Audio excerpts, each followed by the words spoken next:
Roxanne, I thought you were setting me up for you to be late this morning with your little rambling. Was that a voice to text that you sent me? Yes, it was. I glanced at it after I sent it, and I'm like, all the spelling was wrong. It was like the yours were incorrect, the words were incorrect. I assumed there was a voice to text deal, and I just thought that you were setting me up that you were going to be late or you're not going to make it.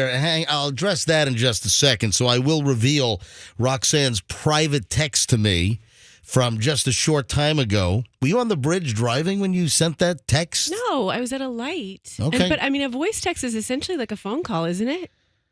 A voice text is more dangerous because you have to end up fixing the dumb thing. And then you're looking at it anyway. No. Yeah, I did glance. Roxanne I did proofread it. She didn't fix it. She didn't fix it. Yeah, I looked at it, but I did not fix it. Yeah. Hey, so Froggy. Sir. How was night number 1? Now, folks, if you were listening early yesterday and you were not listening at 9 o'clock, and we told everyone, hey, try to listen in the 9 o'clock hour because we're going to have a big old puppy surprise because Froggy and Kim, they purchased a French bulldog from a local breeder, and the breeder brought like the litter in yesterday and presented Froggy with their new dog, Miss Elizabeth. Yes, she's great. And you brought the dog home. And how was night number 1? First of all, I'm gonna make a prediction, or not a prediction. I'm gonna tell you what happened. The kids were just smothering that dog from the minute they got home. Oh, yes. They were probably arguing, no, I want to hold him. Yeah. No, I want to hold her. They didn't let the dog walk. Hold her. No. I'm like, you have to let it walk around. Let it walk. They're like, no. No, it's my turn. No, you've been holding her long enough. No, it's my turn. End of the day, she was beat. So she didn't whine at all last night. Like, it's weird.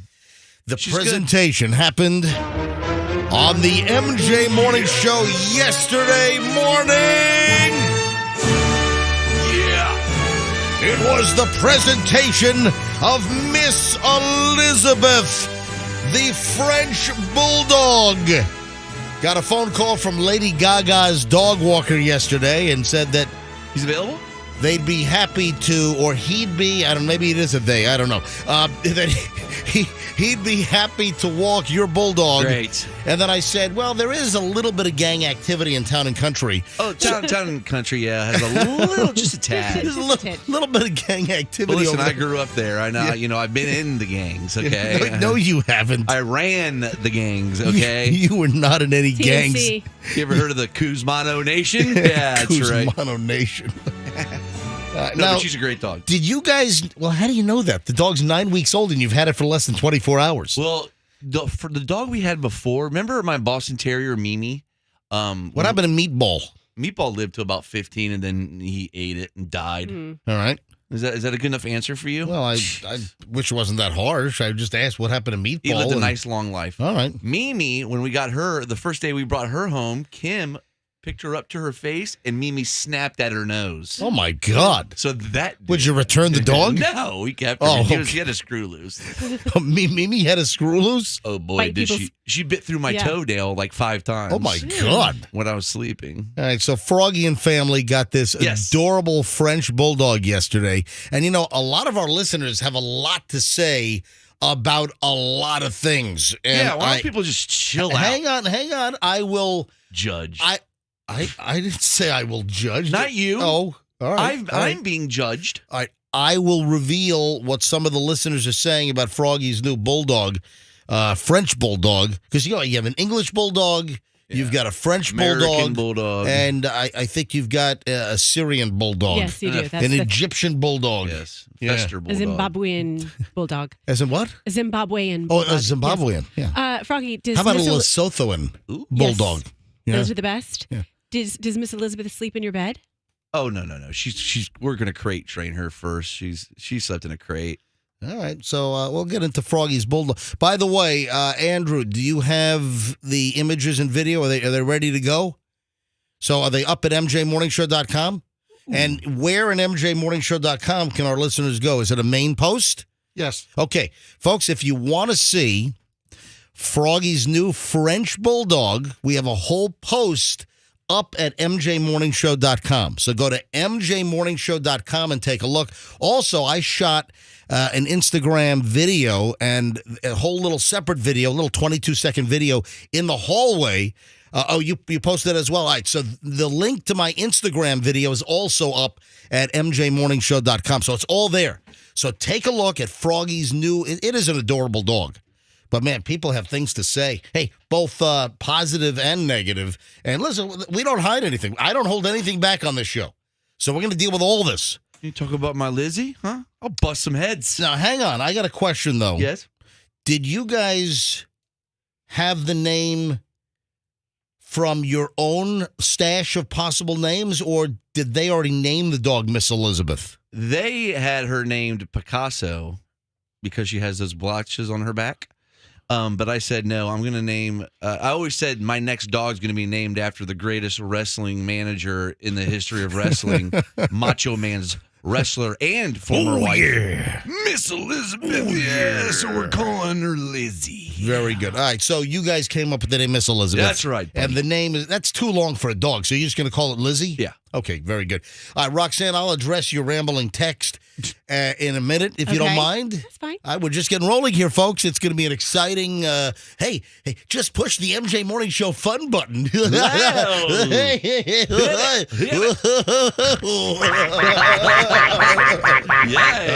hang on. We're back in minutes on the MJ Morning Show Q105. Let's get traffic with Pat. And this is the MJ Morning Show. Thanks for listening. Still, everything looks...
MJ Morning Show. It is Q105, 619 here on a Thursday morning. Oh, I forgot to mention that Fester is out. Fester is gone.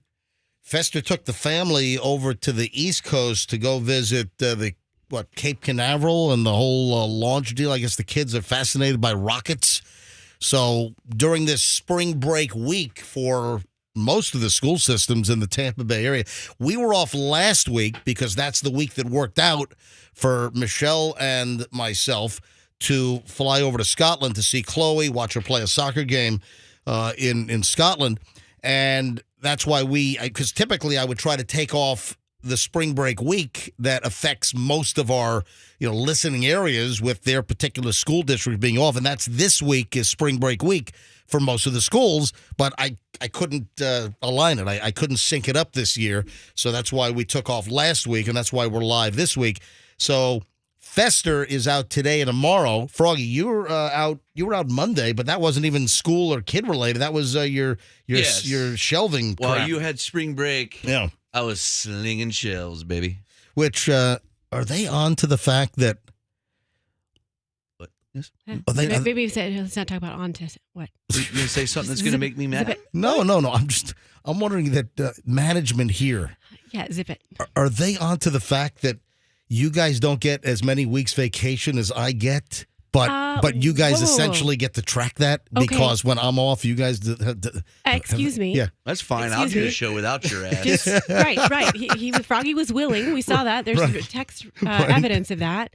And I was here working. Yes. So I have not taken one day vacation so far this year. So really, as a matter of fact, just vacation, buddy. I haven't taken too many days either. No, Andrew has not either. That's the next thing I was going to bring up. He has not taken any vacation days. Well, Andrew, you've got to train somebody. You got to get somebody in line to do your job. There's nobody. Well, why did Coop have people? Whenever Coop was away, Coop would have, he had a couple of people that filled in and did your job. They're gone. No. Those folks are gone now? now? Casey, gone. Yeah. They all filled in and they're like, I don't like this. This is hard. I quit. I ran them out of the whole building? Yeah. Casey was here for 2 days. Guys, just a little dirty secret, though. And listen, they don't listen this early. No one's hearing this at corporate or local management here. But the deal is contractually, I get 6 weeks of vacation a year. Lucky you. And you guys don't. But, and I'm bitter about that. But hold on a minute. Hold on. I'm not bragging here. It's just listen. It's just the right. I've been doing this a long time, and that's my deal. But luckily, at least Fester and Froggy, while in their contract they don't get as many weeks, but they really do get as many weeks. So I'm just good for them. Good for all of you guys. So Andrew and I are in the pity party right here, and I will tell you while we're on the topic, little back scene, the inner workings, the making of the sausage here at the MJ Morning Show. Ahead. Tell me there's a problem with it.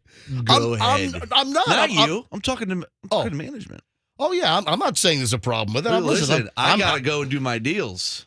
That's what that's where I go. Right, I don't do vacation. Roxanne, what were you saying? I was going to say, while we're on this topic, this is a good time to break the news. Sometime in April, I'm going to take some time off. Okay. So that's awesome. That's fine. Okay. You gonna take a whole week off? Go ahead, take a whole week off. Yeah. Sometime in April, I'm not going to take a week off. Damn it. I think it's fantastic. You deserve deserve vacation. Absolutely. Let me go through this little text you sent me because I swear when I saw this morning at 5:44, you sent this text while driving in at 5:44 this morning. This was obviously immediately I recognized this as a voice to text. Yes, it's very safe. But I knew how to interpret some of the words here. So Roxanne, and I swear I thought you were setting me up for I'm going to be late this morning because of your lack of sleep. Roxanne texted me this. Remember, voice to text. OMG, I had those exhausting dreams. Were you think dreaming? All right, now can you translate that here? That should say where you are think dreaming.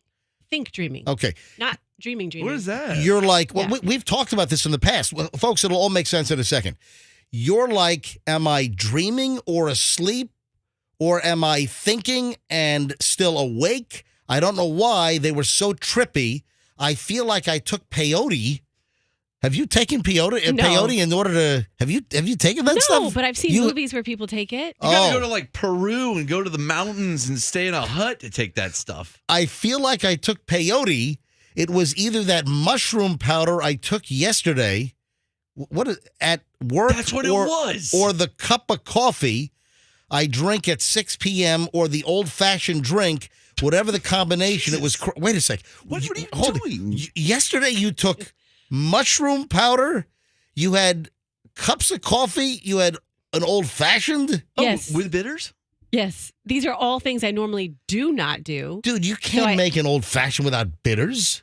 Of course you got to have bitters in an old-fashioned. Can I be honest with you? Yeah. I don't even know what the hell a bitter is. So why do you say it? I heard somebody say it. I wanted to sound cool.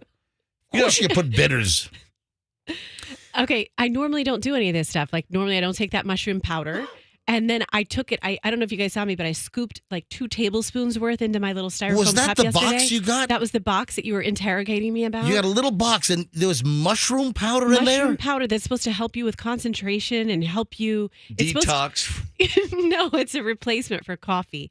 So I took some mushroom powder, but you're only supposed to do a teaspoon, and I did like 2 tablespoons. You ordered mushroom powder? Yes. I don't know.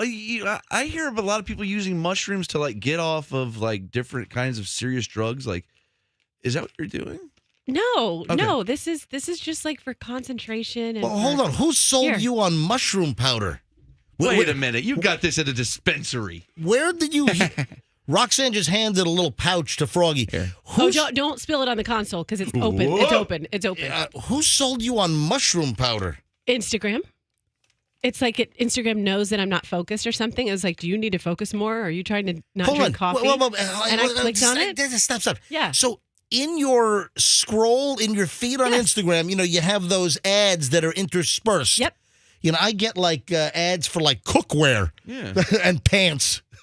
Those are the ads I get. Cookware and pants. I get shrooms. You're telling me you got a mushroom boost powder on Instagram and you ordered it and now you're putting it in your body? Yeah. Off of Instagram? And I'm not so sure that packaging doesn't look official. Is it me? This packaging looks like some guy hand wrote it in a bedroom. I mean, what is that? What is this thing? I'm telling you, don't spill that, MJ. It's open, and we don't need mushroom powder in the console. I'm holding this up to the MJ TV camera right now. You just have something sent to you from Instagram and you're ingesting it? I ordered it off IG. How easy are you? I think you're supposed to snort that. You're supposed to mainline it. Actually, mix it with water. Oh my God! And some did fly out. inject it. What I does it told you. And it smell like? stinks. Look at It this. stinks. Some of this did. Look at this. Some of this.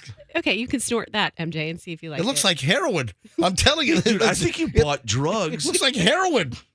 Are you on the dark web buying drugs? Yeah, Roxanne is on the dark web. What is it? Are you on the Silk Road? What are you doing? Just so- ordering stuff off Instagram and then eating it. Seriously, I think it's a legitimate company. It's called Mudwater. The problem is when you said I think. I think. It's I a assume. legitimate company. I assume. It is certified organic by Phil. Hey, Phil, it's It good. says It's right here. organic. Certified organic by, no, it says the CCOF. I don't know. So, all right. But I just don't know why you just order something on Instagram and then start taking it. Because Instagram woos you. What is the mushroom powder supposed to do for you? Focus and clarity, and like it's a caffeine replacement. If you don't want to drink coffee, you're supposed to drink that. It's a Vibrant. Yeah. It's broken up Vibrant. And it does make you have just totally psychedelic dreams. And All right, hand that over. yeah. So you got this yesterday and you just took it for the first time yesterday? Yes. And then. And now you're already having psychedelic dreams? Immediately. And then I had a cup of coffee, which I have stopped drinking coffee as of late. I had a cup of coffee at 6 p.m. and an old fashioned at 9 p.m. And so I think that combination just threw me into these like wacky dreams. Like I was visiting all these people from my past and having dinner with everybody. Oh and I Riders was like, in the sun. Yeah, You and listen then- to the Doors tripping. and then I was like at dinner, and then all of a sudden I realized I didn't have my clothes on. What? But then I was like, am I thinking this right now, or am I dreaming this? I'm like, I don't think I'm thinking it because it's not something I want to do. Michelle and I, we saw a great movie recently. And hey, movie tip from MJ at 6:29 in the morning on a Thursday morning. Michelle and I, we saw this movie in the last 3 weeks called Phantom Thread. That's all you guys do. I believe it's on Netflix. And it was great. And there are some scenes when they're like foraging for mushrooms. And if the mushrooms are the fluted mushrooms, those are the poison mushrooms. Yeah. That'll make you really, really sick. And then you have to learn between which are the poison mushrooms and which are the edible mushrooms. Yeah. And the woman in the movie, because the Phantom Thread guy, he's like this really eccentric women's dress designer. It's like a period piece. It's Daniel Day-Lewis? Yeah. It's Daniel Day-Lewis. I thought he retired. And the movie is really, really good. It was like, I mean, I really liked the movie. But when you're bringing up this mushroom powder, I'm like, wait a second, what was the movie? I just saw something with mushrooms. And she, the wife, who was a waitress at a little restaurant and became enamored with her. They ended up getting married. And then the relationship's kind of rocky. And then she deliberately makes his tea out of the poison mushrooms. Ooh. Yeah, knowing well that she was using the fluted poison mushrooms and not the unfluted mushrooms. So with your new little mushroom powder here. How do I know none of that has been made from the fluted ones? Right. And then the other deal on the dreams, just to go full circle here, is we've had this discussion on the air. Because in Roxanne's text to me this morning, you comment about having these types of dreams. And oh my God, had those exhausting dreams. We've talked about the exhausting dreams. There are dreams, and I get these like maybe 3 times a year, where you have those dreams where you're exhausted. It's like you feel like you're not sleeping. You're so cognizant, you're so alert in your dreams, it doesn't feel like you're getting that deep, restful sleep. It is like you're so ultra involved in your dreams, it feels like you're awake even though you're sleeping. And it seems when I have those dreams, I don't feel rested. I feel like I've been on a freaking treadmill all night long. And you had that. You had those dreams last night. I just felt like a train track running around my head. They're ultra lucid dreams where it feels like you're not sleeping. No, you had them last night. I felt like I wasn't sleeping the whole night. My heart was racing. Are you attributing it to this new, like this almost like a blank generic bag of powder you got off Instagram that you're ingesting? That I 10 times the dosage. You took 10 times the recommended dosage. Read what the dosage is. Spoonfuls. It's a teaspoon. She took And I tablespoons. took 2 tablespoons. Oh my God, what is the You know matter how with much you? bigger a table is than the tea? Listen to this. Ingredients: organic mushroom blend, chaga, is it chaga? Cordy Keps, Angel's Trumpet. What? I'm sorry. King. Oh King. my God. It's King Trumpet. I'm sorry. It says King Trumpet. I was going to say. Angel dust. I know that the Angel's Trumpet, those things are poisonous. Remember the people that... The family? Remember the family like 15 years ago? They made spaghetti sauce? And they all Seriously, died. I think they were down in like Sarasota or Manatee. Oh, yeah. They made spaghetti sauce out of Angel's Trumpet, which is a poisonous, deadly... Isn't that from a tree? Aren't they like those big, long, like flowers? They look like long trumpets. Yeah, exactly. And put this right in the sauce. You kids will love it. What else is in here? Lion's mane, maitake, All right, lion's mane's going to get caught up in your teeth. reishi, shiitake, turkey tail mushrooms. You're eating turkey tails? It's delicious. Oh my God. Roxanne, you are so easy. No, it was so like sexy and easy on IG just to click it and buy the packet. And now it's going to make me focused, be able to put a sentence together. Yeah, because ads on Instagram, as you're doom scrolling on it, scroll. Those ads interspersed. Man, you know what? I'm going to start living my life by those. I'm just going to, everything on there I'm ordering, and I'm going to live my life from Instagram ads. They know you so well. The owner of the company is like, oh my God, somebody ordered a bag of this? Oh my, Holy Roxanne, cow. we know her so well. She's going to be so easy. All we got to do is advertise some mushroom powder and we'll just claim it as some benefit, and she's going to order a bag and she's going to take 10 times the dosage. No wonder why you're tripping over here. Here, I got a bag of air for you, Rox. 6:34 at the MJ Morning Show. Ladies and gentlemen, early morons in the news, and one of my favorite parts of the entire show next here on the MJ Morning Show on Q105. Plan B Air.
Yeah, but his music is so good. The co-writer of this. Stuffed her in a truck. We just stop it. Yeah, Jim Gordon, a drummer who played on Derek and the Dominoes' Layla and other assorted love songs and the Beach Boys' Pet Sounds, died Monday at the age of 77. He was diagnosed with schizophrenia and was serving a prison sentence for killing his mother in 1983. That's what happens when you hang out with Brian Wilson too long. He died in a state-run medical facility in Vacaville, California. All those guys from back then tend to go crazy. Yeah, that's some pretty nutty stuff. I told you I saw Brian Wilson in the Beach Boys live, and he came out and he goes, "Hello, Tempe, Arizona," and we're all like, "Oh God, Brian!" Really? And some guy comes out and goes, "Damn it." Hello, Tampa, Florida. So he confused, this is Pet Sounds. He confused Tempe with Tampa? Yeah, and I was so an let honest down. mistake. It's pretty funny. Guy's a legend, and it's the first thing he says. Where am I? Where am I? It's pretty Tempe. funny. Tempe. Also, with the Derek and the Dominoes guy, the Layla, this Jim Gordon, it also said that they believe the cause of death was that he ordered mushroom powder from Instagram. Oh, my God. Yeah, it's in the Rolling Stone article right here. Look at this. I'm holding it up right here. You got hooked Look at this on it. right here, Yep, right I here, see right it. here. So it was right actually here. he only took it once. Right there. Early morons of the news. Let's do it. This is certainly a candidate for Mother of the Year. Right here in Florida, a mother faces charges after leaving her children at a gas station overnight. Aw. Sweet. You know, gas stations overnight, they make great babysitters. Yeah, that's a really They're safe always place. Clean. Kind of well lit. Mm-hmm. Yeah, this story comes from Lady Lake, which is, north of here, like around the villages, Lady Lake. This is from Channel 2 Wesh in Orlando. Mother here in Florida facing felony charges after she allegedly left her children at a gas station overnight this past weekend. April Maxwell, candidate for Mother of the Year, 39, currently being held in the Lake County Jail after the Popo said she left her two kids at a Circle K for about 8 hours. Okay, well, they got gas station TV, first of all. They have entertainment. Yeah. They have well-lit area. They have, Pringles. yes, all the snacks and all the gas they'll ever need. Left the kids at Circle K for 8 hours. Police said that the chillins were found dirty and appeared to be suffering from neglect. Circle K feet. What about, like, the people working? Aren't the people at Circle K like, oh, these kids have been here my entire shift? What about... At what to blame point, no, too. seriously, why does it take 8 hours for the clerk at Circle K to call the cops? The car, when I'm thinking of Circle K, they're right by the window. Oh, you know what? Circle K, Circle Kids. Yeah. Oh, yeah. It's like a Circle daycare time. center. Circle time. Yeah, Circle K stands for kids, so it's like it's a daycare center. It does seem like Just it. drop your kids off at Circle K, ladies and gentlemen. My kid does circle time at school. That's right. Yeah, or we did the semicircle. Yeah. I remember first, second, third grade. Hey, everyone, come on, leave your desks, come over here.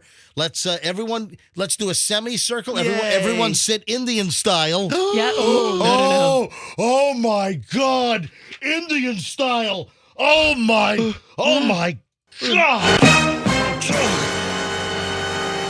Now, you can't say Indian style anymore because we'll get canceled. It's crisscross applesauce, but that doesn't even make sense. Like, when do you... What I try to get a visual in my head of that. Why do you crisscross applesauce? Yeah. I mean, you what the could hell does that crisscross- mean? You could crisscross apple pie, like it has those, kind of a tic-tac-toe pattern on the crust, but applesauce is just gloopy. It's It makes not- me think of them crossing their legs and then dutying. Froggy, crisscross. Anyway, Channel 2 in Orlando reported that a man working at the gas station that night said it took a little before he realized that the mother had left the children alone. Yeah, 8 hours. Where did she go? The arrest affidavit obtained by WESH Wesh TV said that Maxwell told police that she considered the man an acquaintance due to her coming to the gas station. Wait, I get gas here or I buy my smokes. She must go every day.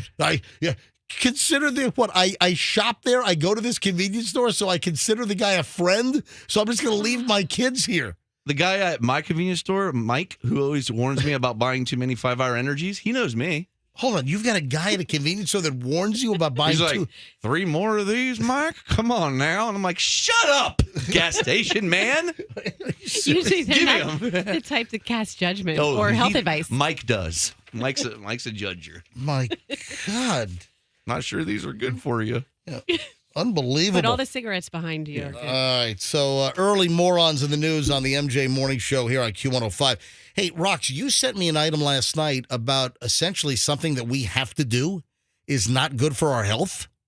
Oh, I don't remember after those dreams. They kind of Well, erased my yeah, past. the mushroom powder erased your memory like And the the, like, old-fashioned. like the neuralizer in Men in Black. Boom, boom. All right, hang on. We'll get into that next. So if you get up early like us folks, this might not be good for you. Oh, yeah. We'll explain next and a whole lot more crap here on the MJ Morning Show on Q105. Stand by. Carpet time. If you have nasty, dirty carpets, or if an accident, a big, nasty...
6:05. I mentioned that what we do for a living, apparently, according to science, is not good for our health. I'll explain here. We got a complaint on the line. Let me just tell James to hang on. So, James, you're in Clearwater, and you have a complaint for the MJ Morning Show complaint department? Not the complaint department, directly to you, actually. Well, I am the MJ Morning Show complaint department, so... All right. Then it's directed to the complaint department. All right, So, James, I'm giving you a forum here. It's 7:03 in the morning here on a Thursday. May I ask why you are upset with me, why you want to complain about something that has happened this morning on the MJ Morning Show? Well, it happened this morning, but then you brought something up twice. I've been trying to get through the lines, redial, not being able to get through the lines. You brought something up this morning, and it was early enough that I actually got through. All right, so hold on, James, let's take this step by step, because I take customer service very, very seriously. Yeah, very. All right, so, James, What did you hear this morning that has apparently torqued you off? Well, this morning was a comment about the woman that left her children at the Circle K. All right, for folks that are just tuning in, if your alarm clock just went off at 7 o'clock or you just started listening, a few minutes ago in Morons in the News, I talked about a mother here in Florida, a little north of us, up in Lady Lake. She was arrested on felony child abandonment charges. She left her kids at a Circle K for 8 hours while she went gallivanting around. And apparently her excuse was, well, I go to the Circle K and I think I'm friendly with the guy behind the counter, so I just left my kids. So after 8 hours, they figured that these kids hanging around Circle K overnight were not supposed to be there. I don't know why it took 8 hours to call the police. So you're complaining about us talking about this woman? So I'm beating this woman up because you don't leave your kids at Circle K overnight. So what is it that I said that is aggravating you? Okay, we're going to probably get away from one of the main reasons why I called, but a lot quicker than you're putting it out there is that you guys were joking about it. You're laughing to a certain degree, not outright laughing. Well, we're giving the facts. We're excoriating the mother for leaving her kids at Circle K overnight, and we kind of inject a little humor. That's what we do. Please let me finish. Let him talk. Please let me finish. He's going to complain again that I won't let him talk. I'm going to have to take 2 complaints from this guy. Alan, please. James, go ahead. James. You're going on instead of deal with the subject matter and let me finish. It's go. true. All right, go, James. All right, so just please let me finish. Oh, James, go! All right. I'm doing what you do. You just ramble sometimes. Just go. You're laughing about the situation. Yeah. You're not focusing. You're blaming on. You're putting off. Well, how come it takes the clerk 8 hours and everything? Who knows where she parked the car? Did she actually know the clerk? I got involved with the conversation with the guy trying to talk to you, so I don't know how much more you went on.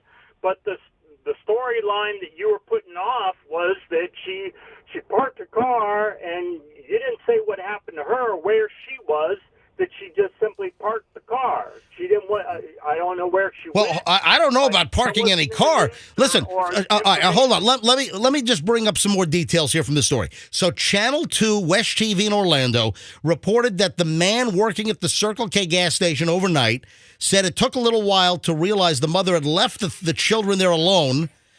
She just disappeared, Tanner Archer said. I probably should have called the police or something, but like I said, I'm not in the business of breaking up families. So I don't know. Listen, when kids are abandoned at your Circle K in the middle of the night, you call the police. So Maxwell was nowhere to be found. He decided to keep an eye on the children. I hung out with them, and we played games while I tried to get stuff done and help customers. What a pain. They drew me some cute pictures, but hold on, James. But then the hours had passed, and the police said the mother didn't return for the entire night. The arrest report showed that the children were left at Circle K from 10 p.m. until 6 a.m. Yeah, very serious, and in my opinion, you guys were laughing about We it. were not laughing about it. We were talking about it. What a terrible, miserable mother this was. You were talking about it, and you were joking. You were making jokes. Oh, that's what we do on this How show. would you cover it, Listening to your sir? program when you first started talking about it, and before I got a hold of the operator and started talking to him, you guys were laughing about it. I felt strongly enough that I wanted to call. The other matter that I'm trying to talk about, and Okay. more importantly, is your daughter being overseas, and you brought it up twice that I've heard about it on the station and everything, that she's gone out to these really expensive restaurants and jacked up the credit card and everything. And Yeah. not only is she jacking up the credit card, but she's paying for other meals, and then she's pocketing the money from the people that are around the table and everything, and pocketing the money from that. And she's still overseas. You brought it up twice now over a long period of time. So as far as I know, she's still overseas. She should have been jacked back home quicker than you can. I mean, how can you bring James, calm down, dude. You're going to have a heart attack. James, Chloe's a really good kid. She really is. You're enabling Yeah. a young He's right, person MJ. to do wrong by not making her suffer the consequences of what she's done. So I should have ruined her semester, or I'm sorry, I should have ruined her study abroad for the year. Yes, you should have ruined it because she did something horrific.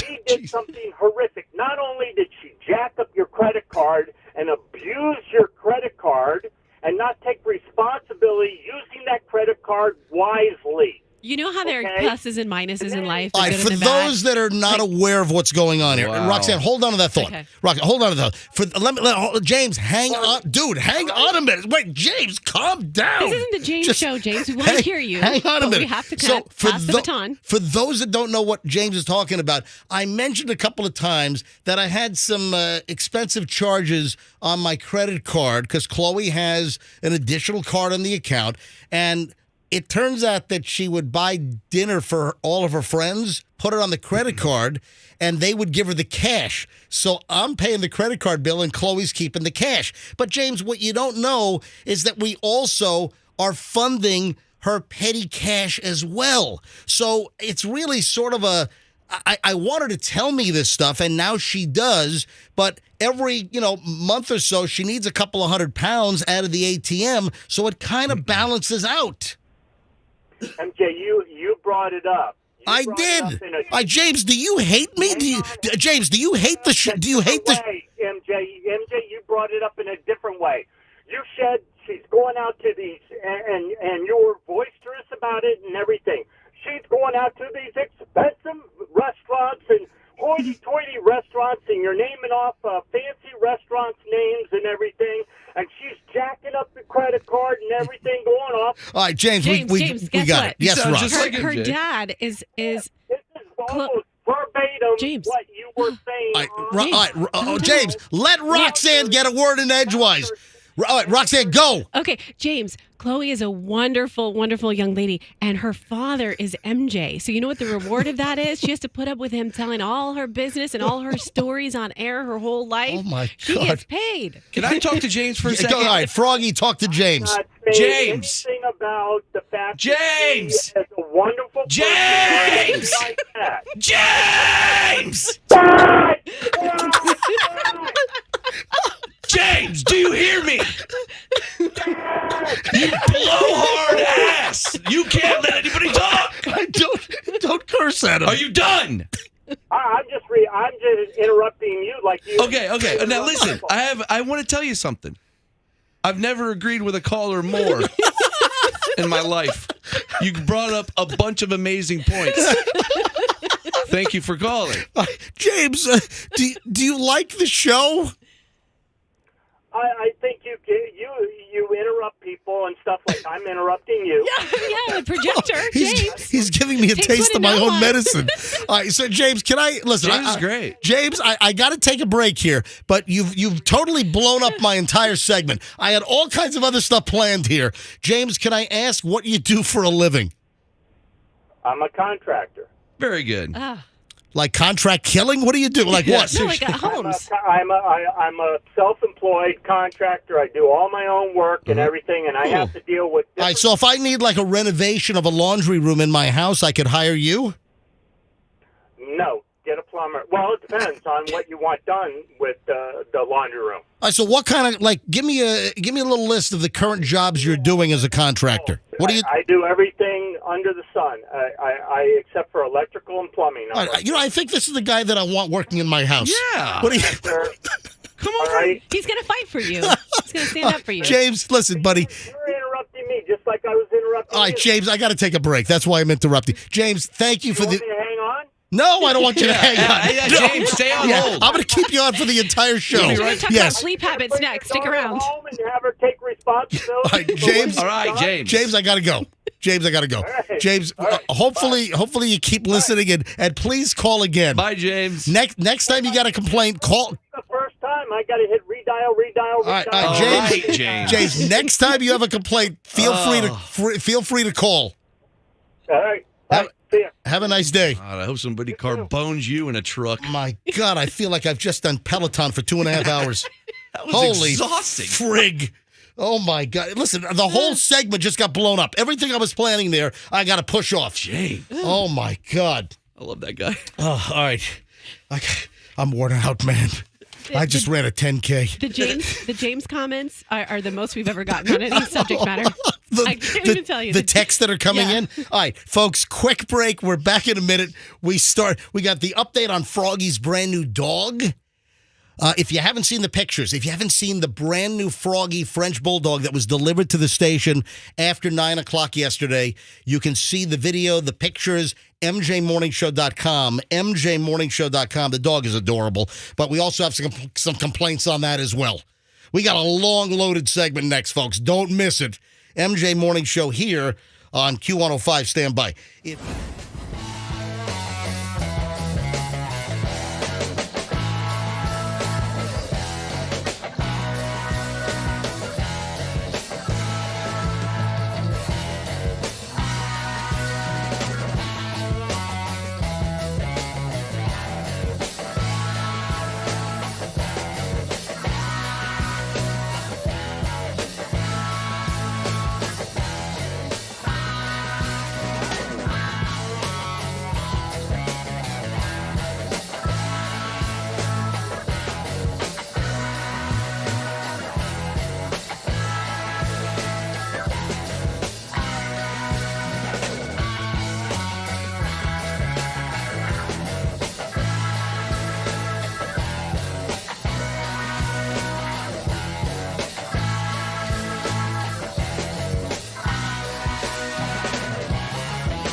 And the phone call from James, my God, you got to listen to it. You can go back and hear it on the podcast later on.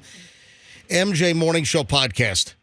What's that noise I hear? Oh, is that my is that my printer making noise over there? All right. Yeah. So we just had an exhausting phone call to the MJ Morning Show complaint department. And if you missed it, you can go back, listen to the podcast later on. The whole show is podcast on all the major platforms. You just search MJ Morning Show on Q105, and it's usually posted by 11 a.m. on all the major podcast platforms, and it's the entire MJ Morning Show, or MJ TV. MJ TV is live every morning at this time, 6 to 10 a.m. Just go to mjmorningshow.com, click on MJ TV at the top, and you can watch MJ TV, and it's all archived. You can watch any show you want. All right, Froggy, before I get into getting back on track, because I thought it was going to be a quick little phone call, but James consumed the entire last segment with his complaint to the MJ Morning Show. So now I got to get back on track with all the things that I had promoted and teased, plus the normal stuff we do, because right now here at 725, we are starting 1 hour and 20 minutes nonstop MJ Morning Show. No commercials, no music. It's nonstop solid A-list content here, folks, on the MJ Morning Show. First, though, you just asked us a question about the number 3. What is it? I saw I follow a YouTube channel. Have you heard of Lex Friedman? Oh my God, another one of these YouTube. Ladies and gentlemen, Froggy subscribes to like 400 YouTube channels. Yes. And it's the kookiest content on the planet. Well, Lex Friedman interviews crazy scientists, okay? And I saw an interview with a guy talking about Don't say what it is. Don't say what it is. Okay, let me just ask the you. question, and then I want like people listening to answer the question in their All own I head. heard was number 3. Okay, that is part of the test. Let me give you the test and see what you say. This is a test? This is a way to see. This is a test. This is only a test. And I want everybody listening to text me and tell me the answer that they have as well. Uh-oh. Okay. Are you ready? Yeah, go. Think of the number 3, all right? But it's in block font. Okay? You see it in your head? You see it in your big dumb head? You see the number 3 though, seriously? Yes, I see it in my big dumb head. Now. The number 3, like a block. Yes. Number 3. Now visualize that. I got it visualized. Tell me, what color is it? Black. Really? Oh. Yes. Okay. Okay. Well, you don't have what we have. That's an indication that you're clinically psychotic. No, it is. No, it's dude. You're supposed to say yellow.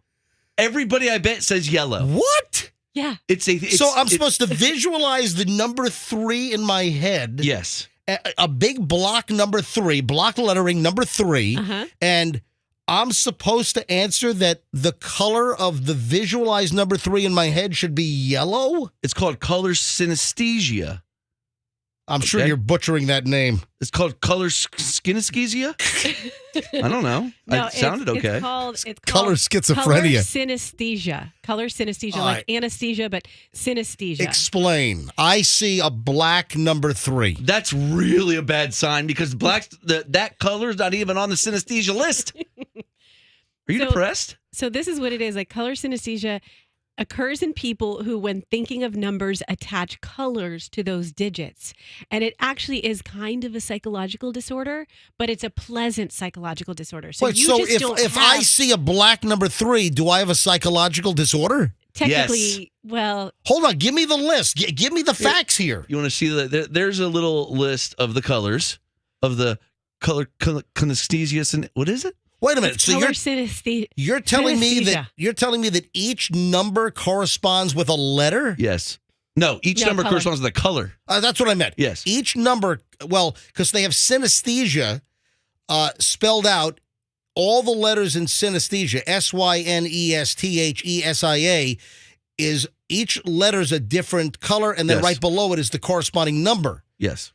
And there's no black on here? No. Now, let me ask you this. Don't look at the synesthesia color list. What is? Think of the number 8 in your head. I see all numbers as black. Oh my God! I see any number you ask me, I'm going to see a block number as black. Oh my God, my heart's going to stop, dude. What? That means you're insane. It does not. Yes, it does. It says nothing in there about that. Dude, everybody else, that means you're depressed, I think. I'm oppressed or depressed? You're depressed. Where does it say this? No, it means you have a dark pit of a soul. No, it doesn't. It says, okay, is anybody out there, when you think of the number 8 Oh, yeah, or 3, see black? right, No, you know what? You're supposed to see orange and yellow. Let's go to phones on this. It's color synesthesiac. Let's go to phones on this.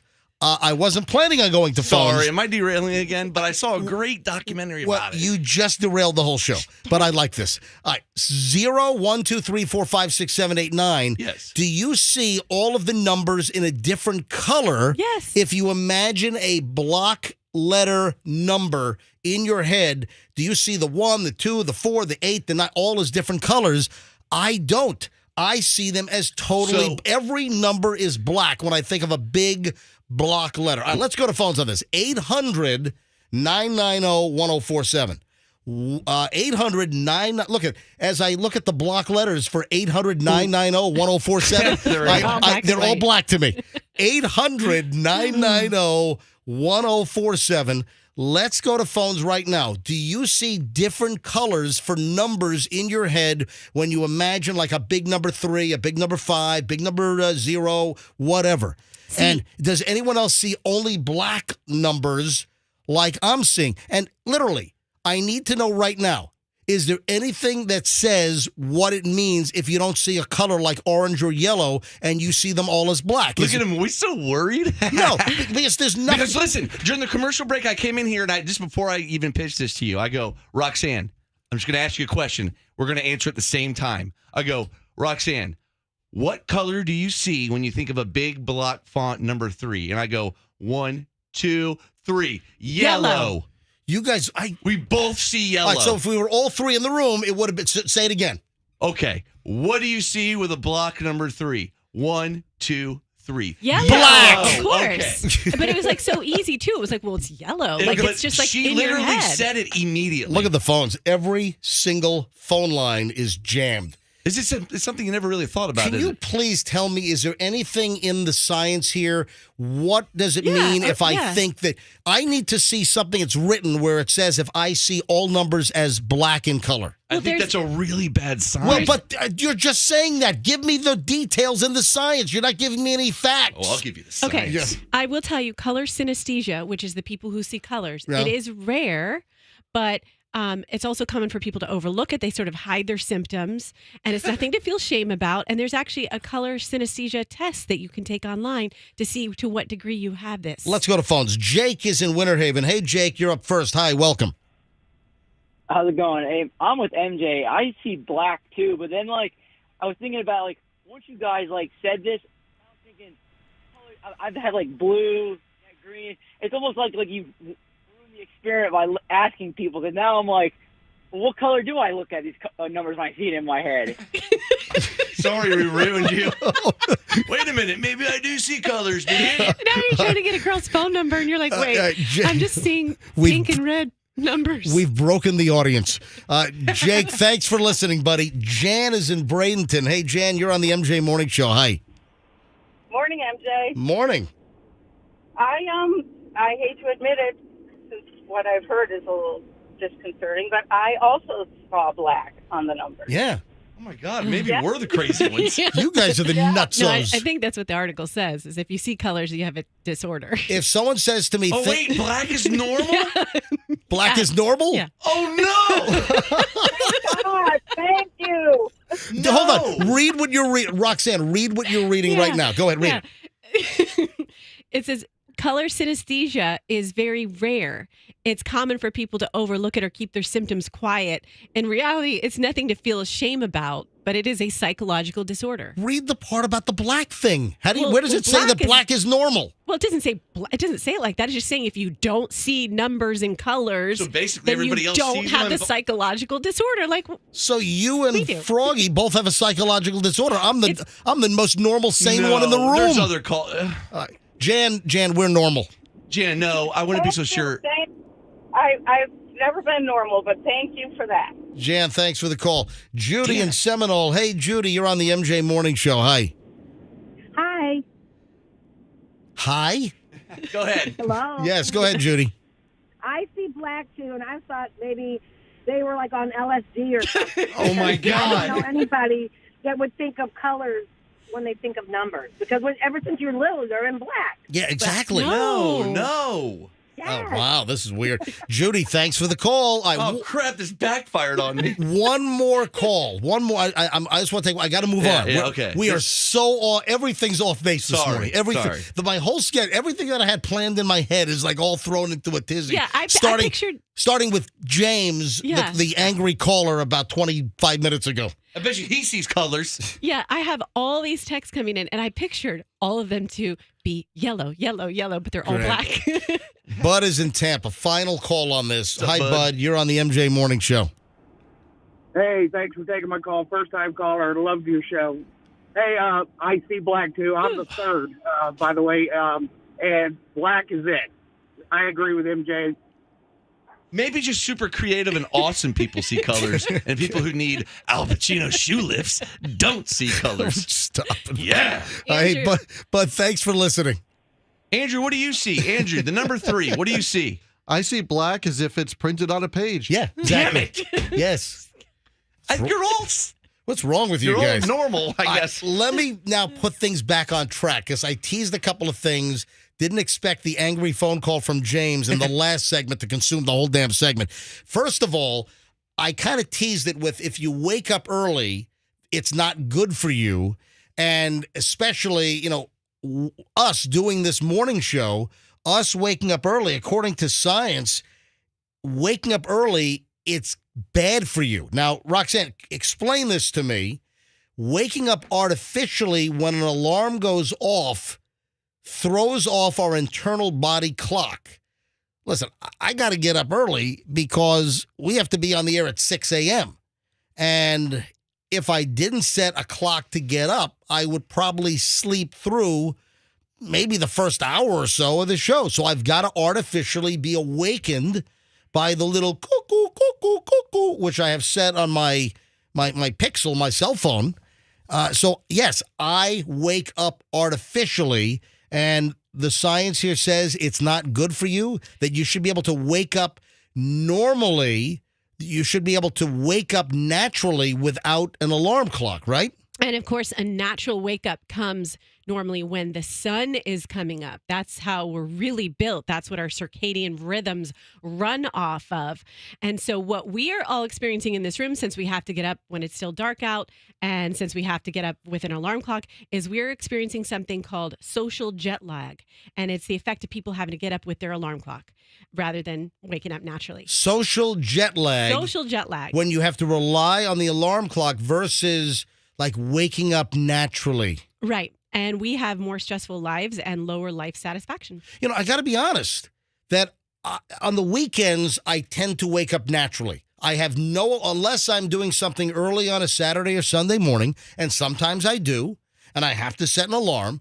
But the weekends where I get to sleep in, no alarm is set, and I wake up naturally. And the honest answer is, do I prefer the natural waking up process? Yeah, I think it, now that I think about it, I think it really feels good. It does. Just to get up naturally. But I can't do that Monday, Tuesday, Wednesday, Thursday, and Friday mornings because I've got to get up to do the show. Right. And this is a timely article because what has just happened, we've had the time change, which means we're going even deeper into that social jet lag time frame because we lost the hour and it's getting bright later in the day. So do you want to know what you can do? Because they said the one thing you can do to combat it. Is this the formula? Yes, there's a formula. The 10, 3, 2, 1. Yes. 10, 3, 2, 1. Earth below us drifting. All right, go ahead. Okay, so this is the 10, 3, 2, 1, 0 formula for better sleep. They couldn't make it any less confusing, right, with all those numbers. Mm-hmm. But these are the things. Okay, 10 stands for 10 hours before bedtime, 10 hours before, no coffee, no more caffeine. 10 hours? Now, 10 you hours know what? before. I don't, the Well, only it doesn't apply to caffeine. you. Well, I don't drink any coffee. Right. MJ Morning Show, MJ fact here. I have never had a cup of coffee in my life. I don't like the taste of coffee. I don't mind the smell of coffee. I just don't. And you know what? Maybe I would like coffee now. I have no even desire to taste it. But I've never had a cup of coffee. I don't drink soft drinks. I drink a schnit ton of sparkling water. We buy cases of sparkling water. Sparkling water? Why not just water? No, I drink regular water as well, but why the sparkling? Because I like you like a little treat? I like carbonated, and I use natural lemon and lime, and I'll flavor some of my water. I can do it either way, but I will drop in lemon and lime. And I've got the 0 calorie. I don't drink caffeinated drink. I don't drink soft drinks. I drink Sprite all day. I might have one soft drink a year, either a Coke or a root beer typically, maybe one a year. And you know what? A lot of times it's at El Cap. Would you have a root beer float like a kid? Well, you said root beer. So a lot of times, the one soft drink that I have a year, a lot of times is at El Cap right here on 4th in St. Pete, best cheeseburger on the planet.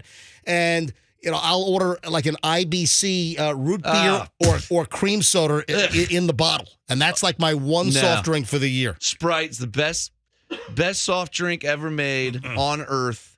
If you're not drinking a Sprite, you're an idiot loser. So the point is that I don't drink coffee, so I don't have to worry about that 10 hours before bedtime. Caffeinated drinks, don't have to worry. Check that box. But the only thing that might apply is I like chocolate.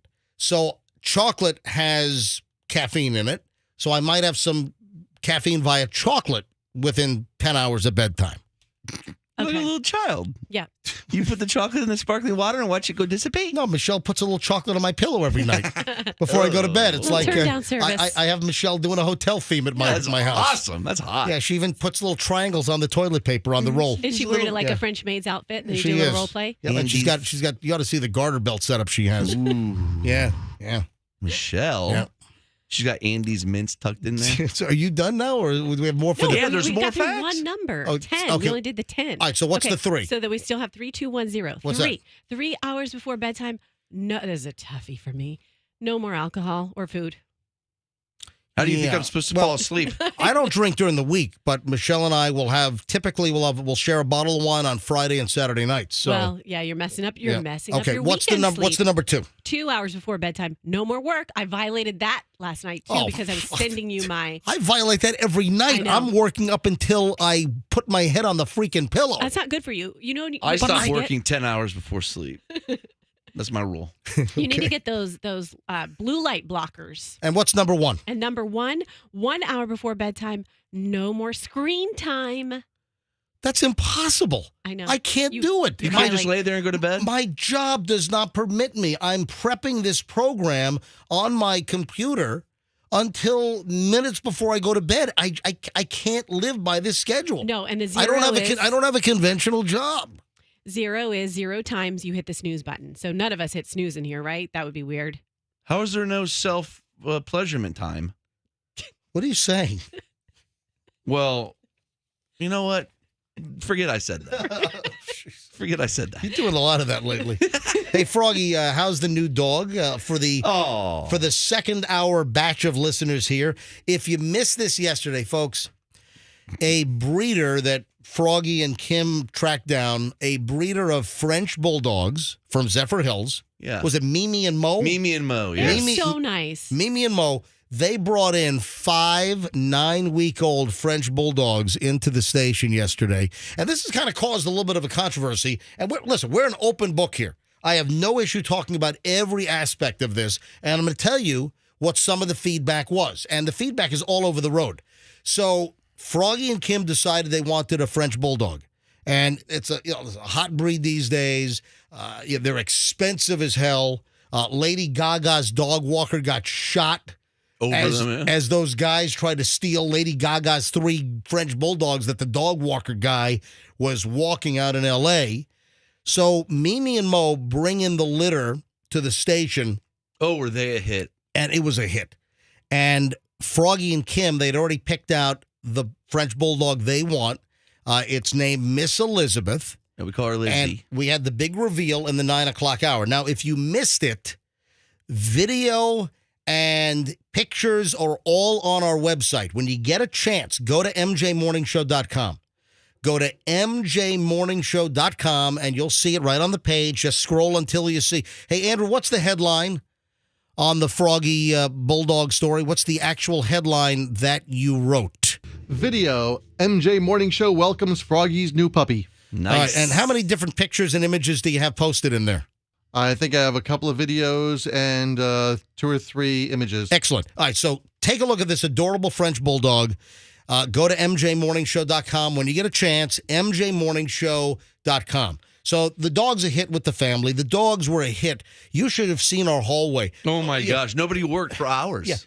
And then apparently they sold 2 more I believe 2 French more. bulldogs here in the radio station. Yeah, I think a couple salespeople took a couple. You guys paid $3,500 for your female, for Miss Elizabeth. Yeah, well, it's 4. It was 4? Yeah. Really? Yeah. Holy crap. This is expensive. Worth it. This people were all over the road in comments. Most of the comments, and listen, I'm just going to be honest here. Are these going to make me mad? No, they're not going to make you mad. You can talk about my girl Lizzie? No, just listen to me. It's not going to make you mad. And then we got to get into Roxanne's dating situation. You keep saying that. You keep saying that, and it's confusing people because people are asking me if I'm on the dating circuit look now. at you. So people are asking, is something up with Roxanne and Dig Dug? Roxanne and Doug. All right, so what's going on with Roxanne's dating situation? Okay. We'll get into that next. Hang on. We'll get into it in a minute here on the MJ Morning Show. First, though, the dog situation. There were tons of comments because I posted the video on my Instagram, Certified MJ Radio, but the same video is also embedded on mjmorningshow.com. So you can go to mjmorningshow.com, or you can give me a follow at Certified MJ Radio to see the bulldog. The comments are as follows. The bulk of the comments were, oh my God, cutest thing in the world. Love the dog. The bulk of the comments were just extremely positive. Oh, the puppies are so precious. Oh, my Froggy, good luck. Froggy, have fun with the dog. It's an adorable addition to the family. That was the bulk of the comments. However, there were some additional comments. A few comments were, there are plenty of dogs to be adopted at shelters. Why anyone buys a puppy from a breeder, I don't know. Well, my other dog, it was adopted. And I would like to address that I support dog adoptions from your local shelter. Yeah. I always have.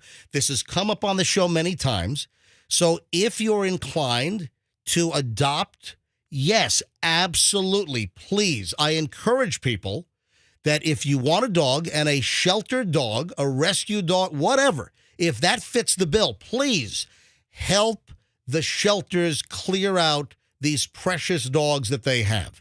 So if you're looking for a dog, absolutely check out a shelter. However, with that being said, I got a comment from, I think, one of the Hillsborough County SPCA shelter folks, and why couldn't Froggy adopt a dog from us? Because he did already. Well, Froggy already has. Apparently, my other dog, Poppy, was an adopted lab. But let's be honest here, that some people would like to raise a dog from a puppy, or they want a specific breed, or they want a specific pedigree from a breeder.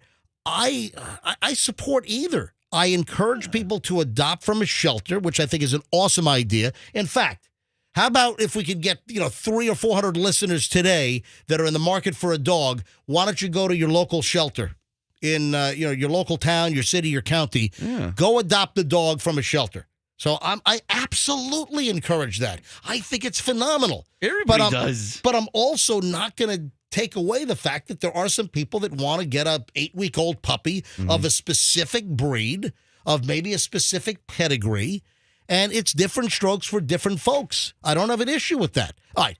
The second point that came up a couple of times was that the French bulldogs can be a handful, that sometimes they have health problems. So I'm sure you and Kim have discussed this. What have you discussed as far as sometimes the French bulldog can be a high maintenance dog? That's fine. We'll deal with it. Anything could happen to any dog. I did take my other dog in because she was eating shells and rocks.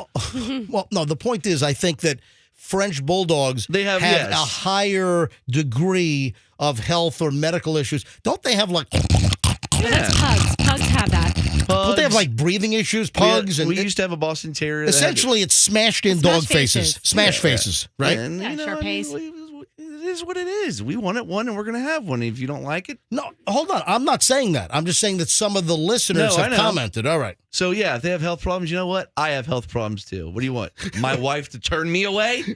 You ass. An asinine statement. Get a husband from a shelter. Yeah, please. You want to go to the husband shelter? Or are you going to turn away everything that has a little bit of a something that's I mean, come on. The dog's adorable. Yeah, Yeah. I just think like someone purchasing an adorable dog, like, and you find fault with that, like I don't really, get it. you're really looking to split hairs. I understand if you love adopting from shelters, that's great. We all know that. We encourage it, absolutely. But, don't chastise people that want to get a fresh puppy, 8 weeks old, from a breeder for whatever reasons. Don't chastise those individuals. But secondly, I encourage people that if a shelter dog is right for you, please adopt from a shelter. Yes. Do it today. Shelters are great. All right. Moving along to Roxanne's dating situation. So, Roxanne, out on the scene, huh? No. Now, Roxanne's got a story to tell. And when you told me about this, I think 2 days ago, right?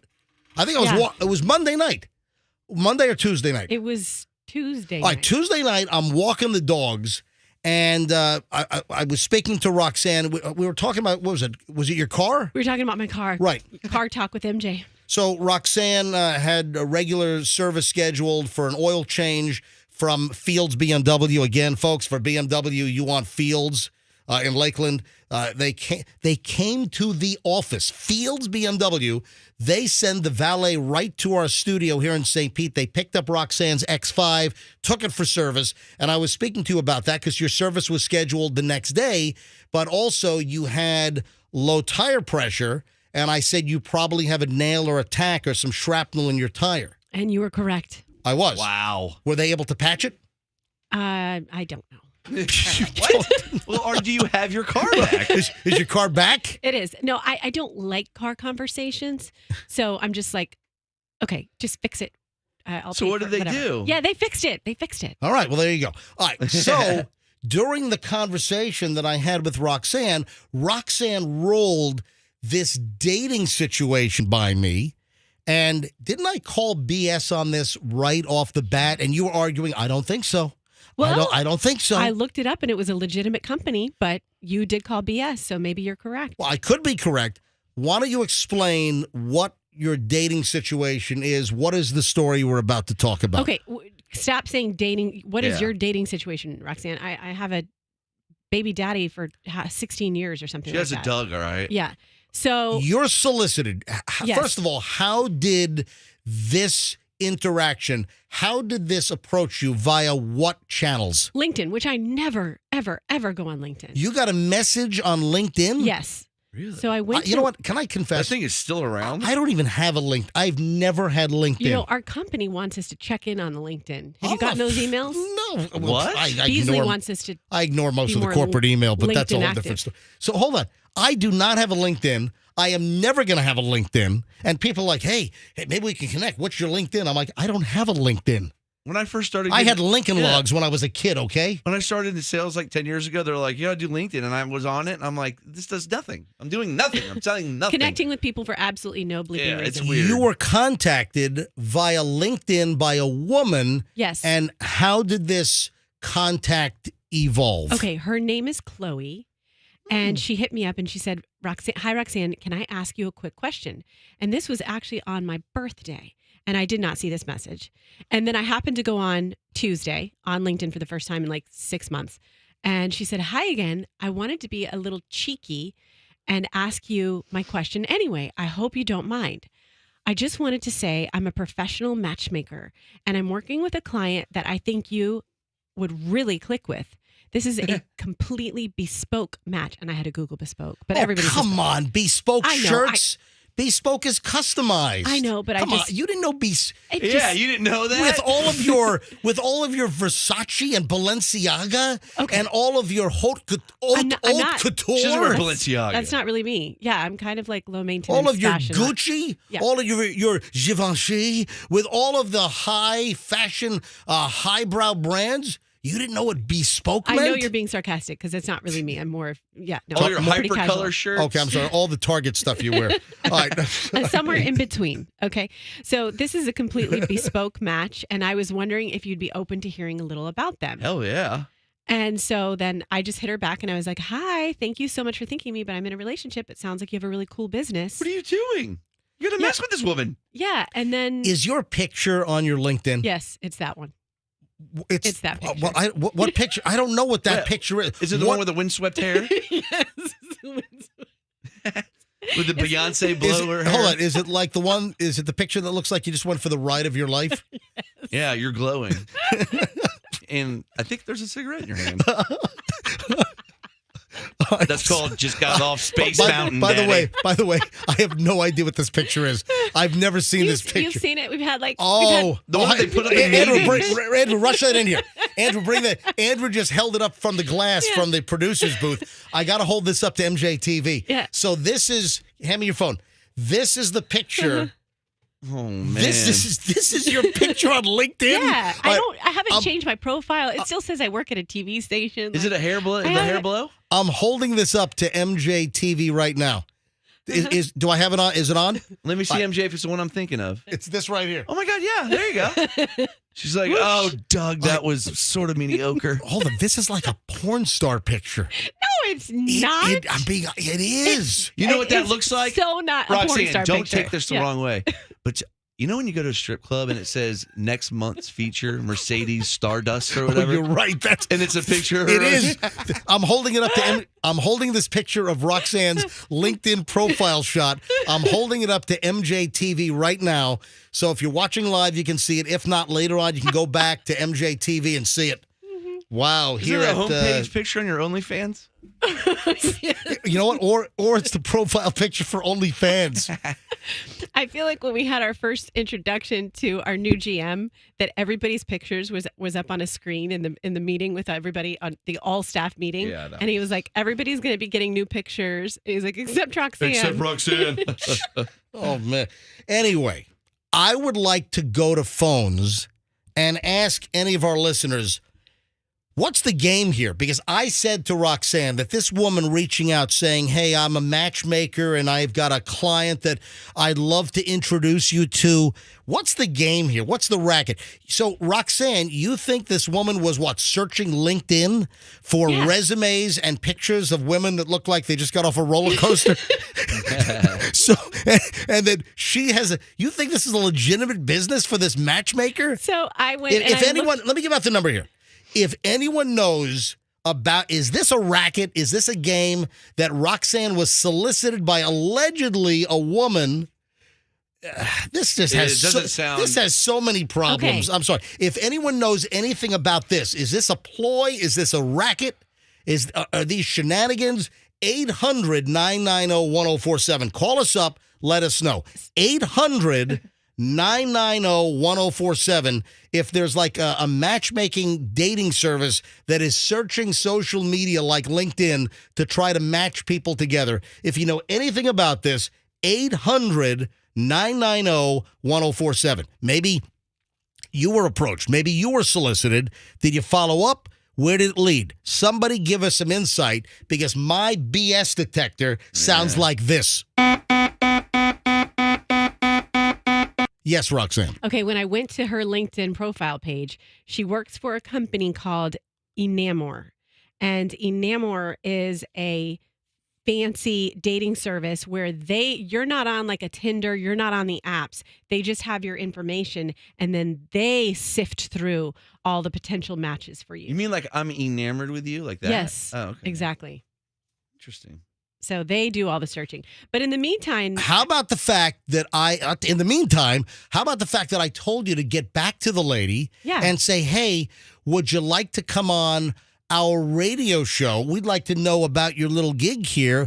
Come on the air with us. Talk to us about what you do and what has happened since you wrote back to her with a request for her to come on our radio show. nothing. She just ghosted me. Zero. So no contact, nothing, which I think even furthers my perception that this is some kind of a Wambuki racket going on. Let me ask a question, Roxanne. Is there any indication that you are taken on your page? Well, you don't put if you're taken on a LinkedIn No, you don't page. say mayor. I don't know. I don't have one. No. You don't say. Okay, so they're spamming LinkedIn accounts. That's it. And Yeah. they're stupid. It's a hoodwink. Yeah, and my picture invited that sort of solicitation, I suppose. But she is, the weird thing is about her, she's active all the time. She hot. You know, her little, like, icon is lit all the time. So this is the woman. This is her icon. What she looks like on LinkedIn. Listen, I'm not. Andrew, you getting anything of substance on the phones? I see you answering calls. No, Andrew's screening calls, but nothing. No one has an answer to our question. I'm just saying that you can't be the only one getting this, and I'm just calling some BS on it. Is what I'm thinking. Well, yes. Whoa, wait a minute. What's happening? Yes. In the meantime, I'm about to segue, but go ahead. I was just gonna say, in the meantime, some people, the way you've been wording Hey, let me this- shut my segue music off. All right, hang on. I'll start again. All right, go ahead. I just want to say, to button this up, in the meantime, the way that you presented this topic and teased it, people are thinking that I am on the single. market. Yes, and I want to put that, rumor to bed. Yes, the room. Thank you for putting. Oh, you're looking to swing? No. Short ass. No. It's funny. I don't even post pictures of Doug on my IG because he always makes goofy faces or he's always taking them of me. And I actually posted a picture of him on IG last night to squelch those rumors. Thank you for putting a bow on it and buttoning it up. All right, so ladies and gentlemen, it's very important to realize breaking news. Breaking news from the MJ Morning Show. Roxanne is not single. Roxanne, we got a special report. This is an NBC News special report. Roxanne is not on the market, although she does go to the meat market. She's an actual... I was here last night. She's an investor in the meat market, but she's not looking to meet people at the meat market. Let me tell you, She just wants to eat meat I was at the meat market. I was at the meat market last night. The average age of the meat market last night was 22. Spring break, baby. It's crazy. Really? Yeah. I was looking around like either I'm getting really old or... I was thinking about the meat market. I think you guys should change your slogan to "We want to put our meat in your mouth." I think that will attract exactly the clientele that we're looking for. Okay, Phil Hendry. All right, now can I do my segue now? Yes, go ahead. Ladies and gentlemen, you've heard the news. People are talking about it everywhere. There is massive concern. This mass, the Atlantic sargassum, this blob drifting toward the Florida coast. God. It has been identified. The giant 5,000-mile-long blob has been identified. It is now invaded That's where Fester the is. east. Dude, you just took my punchline. What are you doing? What are you just wrecked my... Dump Dump it! You just ruined my joke. The big blob has attacked the East Coast. It's Fester because they're at the Kennedy Space Center with their kids. Damn it! You just wrecked all that buildup. You just destroyed it. I suck! The giant blob that's attacked the East Coast. It's Fester. You're gonna tell me? He's at Cape Canaveral right now with the kids. I was just picturing him in the water. It was just all I was thinking of. The big blob has been identified. Oh God, I'm so sorry, dude. I apologize. The Great Atlantic Sargassum Belt is drifting toward the Gulf of Mexico. So wait, is this thing hitting? But it's hitting the East Coast, and now is it coming around to the Gulf? Hey, when you said 5,000 miles, were you serious? All right. For much of the year, the enormous brown blob. What'd you say? How many miles is it for real? I thought I saw like 5,000 miles. It's Okay. it's crazy. This thing. I thought you were joking So with that. we talked about this yesterday. Yeah, Is the sargassum going to explode when it It's going to be an explosive sargassum. Yes. So for much of the year, an enormous brown blob floats relatively harmlessly across the Atlantic Ocean.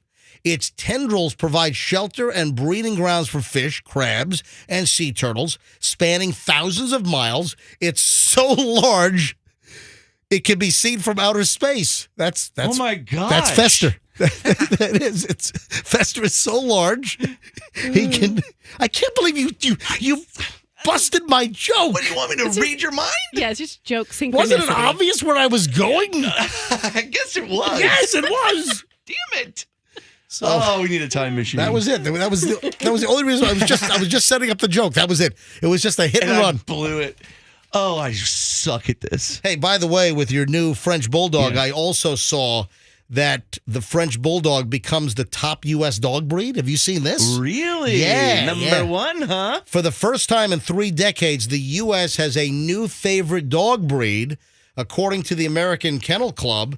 Adorable in some eyes, deplorable in others. What? The sturdy, push-faced, perky-eared, world-weary looking, and distinctively droll French Bulldog became the nation's most prevalent purebred dog last year, according to the AKC. They announced this yesterday. What are the odds that they make this announcement yesterday, the day that you're presented with your new French Bulldog live on the air on the MJ Morning Show?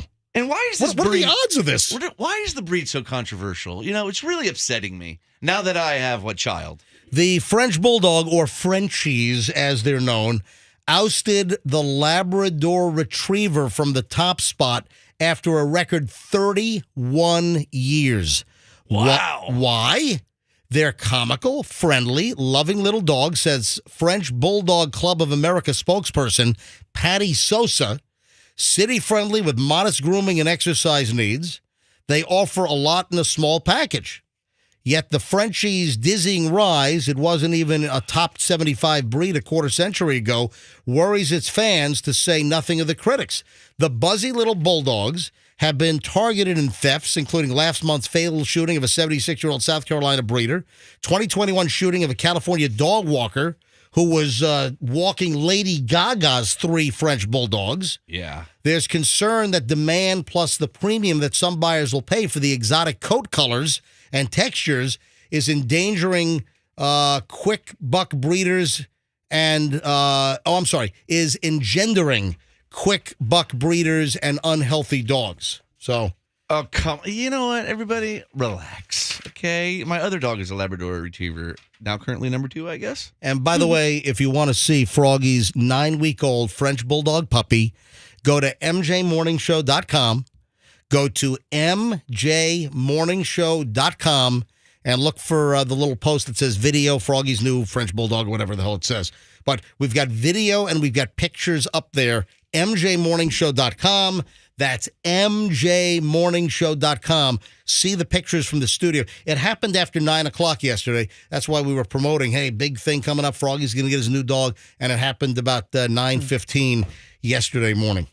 Are you guys ready to talk about some food? Ooh, yeah. And incidentally, folks, you're in the middle of the uninterrupted, incredibly long chunk of the MJ Morning Show.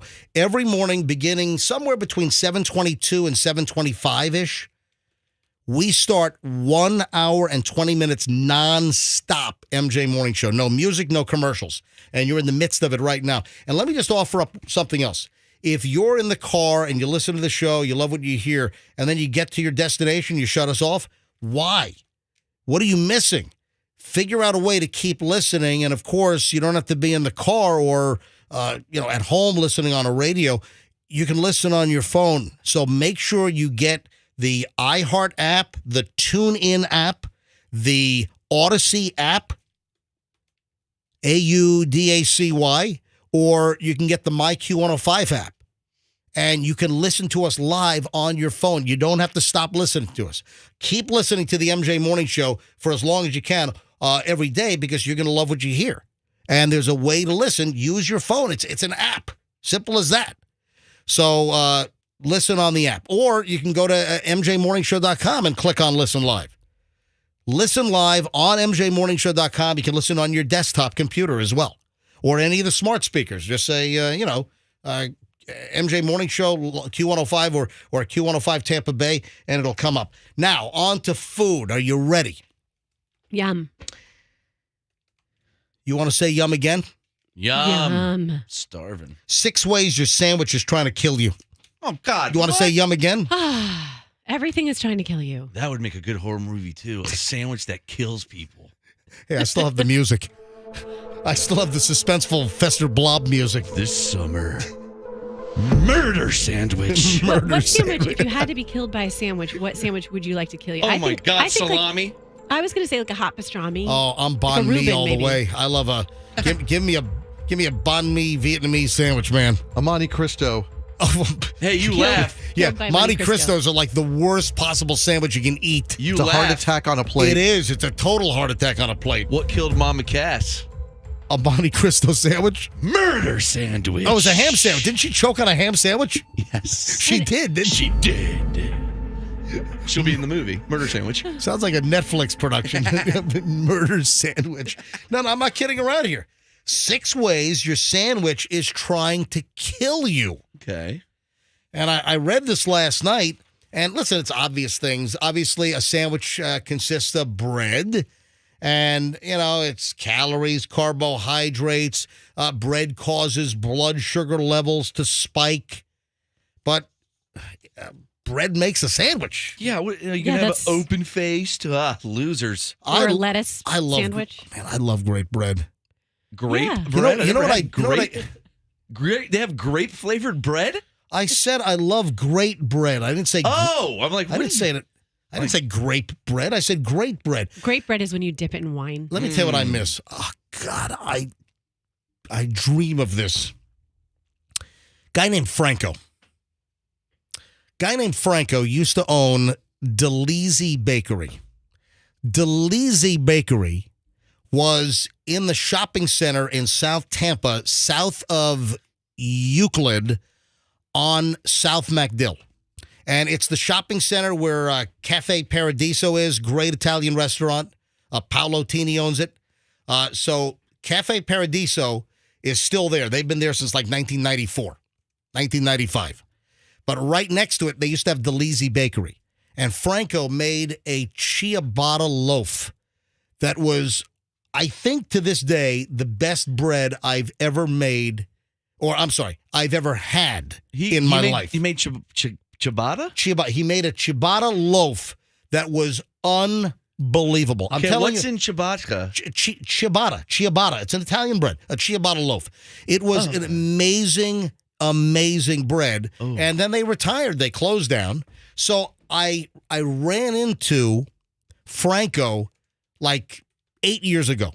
I ran into him at Thailand, which is a great Thai restaurant on Southdale Mabry. It's right across from Home Depot, south of Gandhi. It's just called Thailand. They didn't put a lot of marketing thought into that. It's called Thailand. It's a Thai restaurant. It's called Thailand. You're going to open a restaurant called Tampa? I love Thailand as well. So this is about 8 years ago, 7 years ago, whatever. And I'm in Thailand with Michelle and Franco, the bread maker from formerly DeLeezy Bakery. He was in there. I'm like, Franco, I miss your bread. I'm having nightmares about not having your bread. And he said... I'm sure you screamed it too, didn't you? So I talked to Franco. Franco, he says, here's my phone number. Give me a call, and I'll tell you how to make the bread. So I called Franco a couple of days later. I'm on the phone with him for an hour. I have 9 pages of notes on. I can't do it. It's so involved, dude, to make the bread. I follow a bread making channel. Oh my and listen, God! I swear to God, I think you're the exact kind of guy who should get into bread loaf making and different kind of breads. Well, Michelle, I think you would love it. Michelle bought me a great book on bread science. Dude, I really think... Like 5 years ago for my birthday, Michelle bought me a bread science book. But, man... It's a whole other world, bread making. I got to see if I still have Franco's number. I need to call... I need to have him come to my house and make it once a week or something. I wonder if he'll do that in retirement. Anyway, so bread will kill you. So I'm a bread maker. 6 ways your what we were sandwich... talking about. 6 ways your sandwich is trying to kill you. Bread. Then next thing is sodium. Well, yeah, like if it's like a cured meat, they're all very salty. Sodium is a prime contributor to high blood pressure. Sodium found in processed meats. But if a cured meat, it probably just has really good doctors, right? Yeah. I get it. Saturated fat with cheeses and meats. There is a lot of saturated fat potentially in your sandwich. Next, sugar. Sugar isn't something that most people sprinkle on a sandwich, but refined sugar is peanut butter jelly in tons of the additives as well. Yeah. Or condiments that people put on sandwiches, also baked into the bread. There's a lot of sugar. And then portion size portion size, sandwiches have increased. Listen to this. Sandwiches have increased dramatically over the last 20 years. Listen to this. The average turkey sandwich from 20 years ago had 320 calories, according to the National Heart, Lung, and Blood Institute. Do you know what the average calorie count is now in a turkey sandwich? What? Today, 2023, so 20 years ago, average turkey sandwich had 320 calories. How much mayonnaise? Just answer my question. How many calories now does the average turkey sandwich have? 3,000. You know what? Don't be preposterous. I don't know. How much? 820 calories. Okay. So it's like Double. nearly more than double. It's almost 3 times. Oh, my gosh. So, folks, this is how your sandwich could be killing you. I was reading an article about how much food has changed. Say it again. Hold on. I drowned you out. What? I was reading an article about how much food has changed since, like, cavemen and how different, like, a banana or an apple would taste back then. I've read similar things. Compared to now, it would be a totally different fruit. What did it taste like? Like less sugary? Is No, it more better. sugary now? Better. More flavor. Really? Hey, like, another example is chicken. I read a story that if we could go back to like the 1930s or 40s, Chicken was really good. that chicken would be unbelievable tasting as compared to the chicken today. This is true. Froggy's not pulling this out of his butt. Most things Froggy pulls out of his butt. Yes, And well most done. things Froggy has no idea what he's talking about. Absolutely most. You can yes. totally ignore most things that Froggy says. Almost everything. If Froggy says it, it's probably false. Definitely a fact. Yeah, but Froggy's got this right. Yes. This is true. This is 100% accurate that foods have gotten less tasty. That fruits, but like bananas, apples, if you could go back like decades and decades or even a couple of hundred years, the fruits, the vegetables would taste so much better. And I read the story about chicken, that if we could taste chicken from the 1930s, we'd be like, oh my God, this is incredible. It would just burst in your mouth. And I heard Hot Pockets were the fire back then. Hot Pockets. Yeah, I don't think so. But no, but the food thing is absolutely true. Who's watching Wednesday on Netflix? I feel creepy watching that. I can't watch it. So Wednesday is like this modern spin-off take on the Addams Family. But it's R-rated, right? Because I don't know. Do they rate series? Yeah, my kid wants to watch it, and I say absolutely not. So I feel like Hold on. Yeah. Your 5-year-old kid wants. How does your 5-year-old kid know about Wednesday on Netflix? Because it pops up. It's very popular. It's on, when you go to choose something on Netflix, it's one of the Isn't it like a dark, disturbing thing? Yes. So Yes. Wednesday is the daughter from the Addams Family, and I've only seen like 15 minutes of the first episode. I think Julian was watching it, and I think it might have been over Christmas break. I think we were up in Whistler, and Julian had Wednesday on his laptop or iPad, whatever it was, and I watched like it was episode number 1 of Wednesday when they were dropping Wednesday off at the creepy boarding school. I think that might have been. So I saw like the first 15 minutes, and it was really kind of dark. People love it, by the way. But the reason why I'm bringing up Wednesday is apparently the star is a total bitch on wheels. Jenna I Ortega? saw that, Oh my, yeah. did you see this? Yeah. Can I say something about her? Yeah.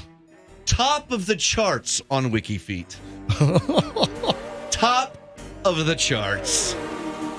I think she's voted top 5 celebs with the best feet. Why is that? She just has amazing Really? feet, apparently. I don't Well, know. I saw an item yesterday that Wednesday star, the Netflix hit series Wednesday, that Jenna Ortega has been blasted by a Hollywood producer saying that she's entitled and she's toxic. I mean, She was just in another movie, but the other dark movie. What is it? I don't know. Somebody help me. Yeah, her feet are pretty cute. Let me see. Oh my God. Are you staring? Roxanne, you brought up pictures of Jenna Ortega's feet? Oh, look, yeah. Oh, yeah. Froggy, you got a problem, man. Oh yeah. You've got dude, you got a total problem. No, let me share this with you. Wednesday star Jenna Ortega is being condemned as entitled and beyond toxic by veteran Hollywood producer and filmmaker Stephen DeKnight. DeKnight blasted on-set antics revealed by Ortega on Dax Shepard's podcast Armchair Expert, including admissions that the 20-year-old behaved in an unprofessional manner on the set of the Netflix show, changed lines that did not make sense. She's 20? Talking to Twitter, DeKnight wrote that he loves talking with actors about their lines and stories, but sometimes the stars don't have the full picture in TV of where the story is going and why some lines are needed for the whole to make sense. I think it worked out, though. Yeah. What worked out? It's a successful show. It's a hit show. What is he complaining No, about? it is. It is. So what if she's a bitch? She's a star. But would you think that Wednesday, Jenna Ortega from the Netflix series, would you peg her at 20 years old for being a total, apparently entitled, beyond toxic bitch on wheels at 20? Really? Well, cast in that big role, I guess it's going to her head. I thought she was like 32. 20 years old. Okay, I take back that. And what has she done thing. before? I mean, I know I've heard of her. Yeah, she's I don't know. Scream. Scream is the movie she was in recently. Okay. The remake of Scream. Yeah. And oh, that's right, because they didn't even call what's her face. Courtney Cox. No. Who's the come on, who's the famous the woman? Come on, guys. No, I just want to watch you flounder. No, just say it. I don't know what you're saying. The main female star of the Scream movies was Nev Campbell. I can picture her. Yeah. Nev, thank you. Nev Campbell. Why you let me flop around like the fish in the Faith No More video? I'm flopping around like you want it all, but you can't have it. It's in your face, but you can't grab it. So I'm flopping around like the fish on the stage at the end of that video. Wow. But, yeah, Nev Campbell. And they didn't call her, right? She's not in the latest Scream, right? No. Yeah. No, she's 100. Yeah, I was just going to say, how old is she? I mean, it's not right that they do that, but it's Hollywood. That's what happens. Tell me, is this really an atrocious job application question? What's that? This has popped up. This has become part of a viral discussion. This has been discussed on Twitter. There's a whole big thread on this. A woman from Ohio, a graphic designer from Ohio, her post has gone viral, and lots of people are talking about this. She posted what she says is an atrocious question that she was asked on her job application. Atrocious, yeah, huh? Atrocious. Apparently, the question is, and this is on a job application, please record a short, roughly 2 to 5 minute video response and paste a link here. So what is the question? God. The question from the application is, how do you feel life has worked out for you so far? And then post a 2 to 5 minute video and make sure it's attached to your job application so they can watch your 2 to 5 minute video on answering the question, how do you feel life has worked out for you so far? So what? I could do that. Yeah. It's easy. Things were going great. I want to be an architect. Then I met MJ. There are millions and millions and millions of views at this point. Many people apparently are horrified by this question. Why?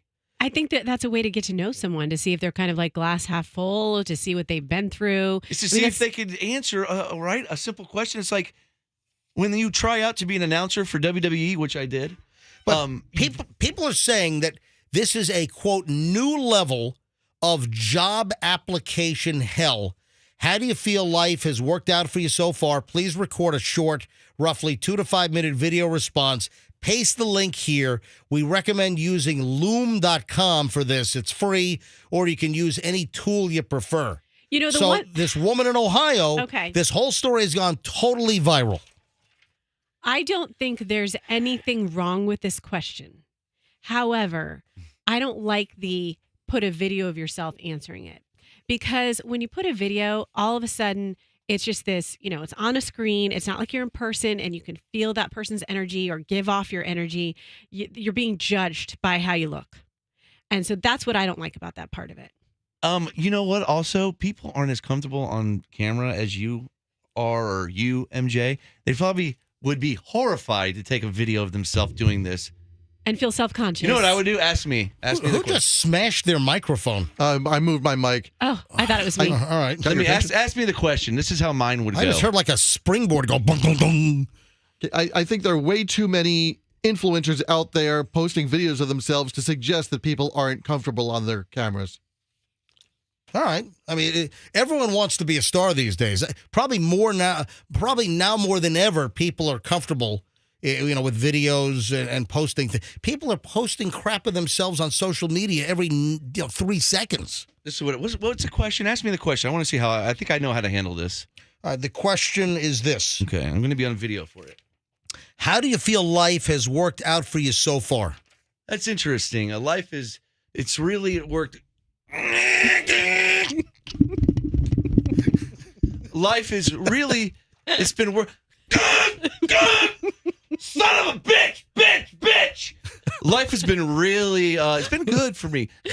Crackers and cheese. Life has been, wiener, been really good. Penis. All right, so You're hired. You're going to submit that video? Yeah. So thank you. My name is Michael Coca-Cola Kuzmano. Thank you. All right, Andrew, you tell me you had the camera on Froggy the entire time. Yes, sir. Okay, just do I get the job? Yeah, you're hired. You're hired to work at a daycare center with 3-year-olds. Yes, All right. you shouldn't judge him. You can't judge him for Yeah. You know what? I got to be honest. I want my sandwich maker at Jimmy John's to be just like that. So what are you looking for, huh? You want some ham and cheese? What are you looking for? Ham and cheese is what you want? Okay. God, that hurt. Roxanne, Stop. can you tell me Uh-huh. your cousin Ash's latest story? Yes, I can. I think we need to start from the beginning. We do. We need to tell you about Roxanne's cousin who unfortunately passed away. And at what age? 40. 40 years old, passed away. Yes. And how long ago was this? This was in 2018. And there were, are you tearing up? No. Oh, okay. I was actually tearing up from you performance. were laughing at Froggy. My interview, you're laughing at that? You're Okay. laughing at his spasms? Great. Yes. All right. So you're not going to tear up about your cousin and his ashes? No, it's sad. I might, but I mean, I've talked about it a lot, so I don't think so. We mentioned this on the air maybe over a year ago. It's been a while. No, we mentioned it in 2020. It was like November of 2020. All right, so 2 years ago, over 2 years ago, we talked about this. Roxanne's cousin passed away, and the family kept some of the ashes, but they also put some of his ashes after he was cremated in a. Was this his idea? Did he want? No. So because he didn't know he was going to die. The family put some of his ashes in a bottle, right? With a note, Yes, and then set it adrift on Memory Bliss. they did. Okay. So what kind of bottle was it? Do you know? Was it like a wine bottle with a cork? Or? You are such a good detail person. I should have found that out, but it wasn't a wine bottle. It was, I don't know. It was Mad a bottle. Dog 2020 bottle? Ooh, I nice. mean, it was a bottle. Boone's Farm? How about some mums? Some Ripple? Picture whatever bottle. Okay. What bottle do you picture? So, that's what it is. All right. Probably a Johnny Walker Blue. Okay. Or the Macallan 18 or something. Wow. Or maybe some Michter's 10-year rye. It's up there. Yeah. Maybe some Angel's Envy in the sherry in the cask, the Caribbean rum cask. All right. So here's the deal. Maybe some, I don't know, some George T. Stagg, Elijah Craig Barrel Strength. All right. So maybe a Chateau Lafite Rothschild. I don't know. All right. So here's the deal. The family put some of his ashes in a bottle, and they launched it from South Tampa first, right? Yes, Ballast Point, 2.5 years ago. So near the yacht club at Ballast Point? Yes. 2.5 years ago, they launched Roxanne's cousin's ashes in a bottle. Yes. And it has been found how many times now? 1, 2, 3 times. This is the third time it's been found. Wait, didn't it happen a couple years ago? Yeah. Hang on a minute. Oh my gosh. So in November, when was it launched? 2018, you said? Well, no, he passed in 2018. And when did they launch but it was the a couple Ashes? years later. It was after that. It was on the anniversary of his passing. So like November. It was 2.5 years ago. All right. So they launched the bottle. Yes. The bottle was launched from South Tampa's Ballast Point, just north of MacDill. Yes. And the bottle was found fairly quickly after that. It was found by an 11-and-a-half-year-old girl named Olivia On Beer Can Island. there's a whole controversy what's going to happen at Beer Can Yes. Island these days. But so the bottle didn't travel far.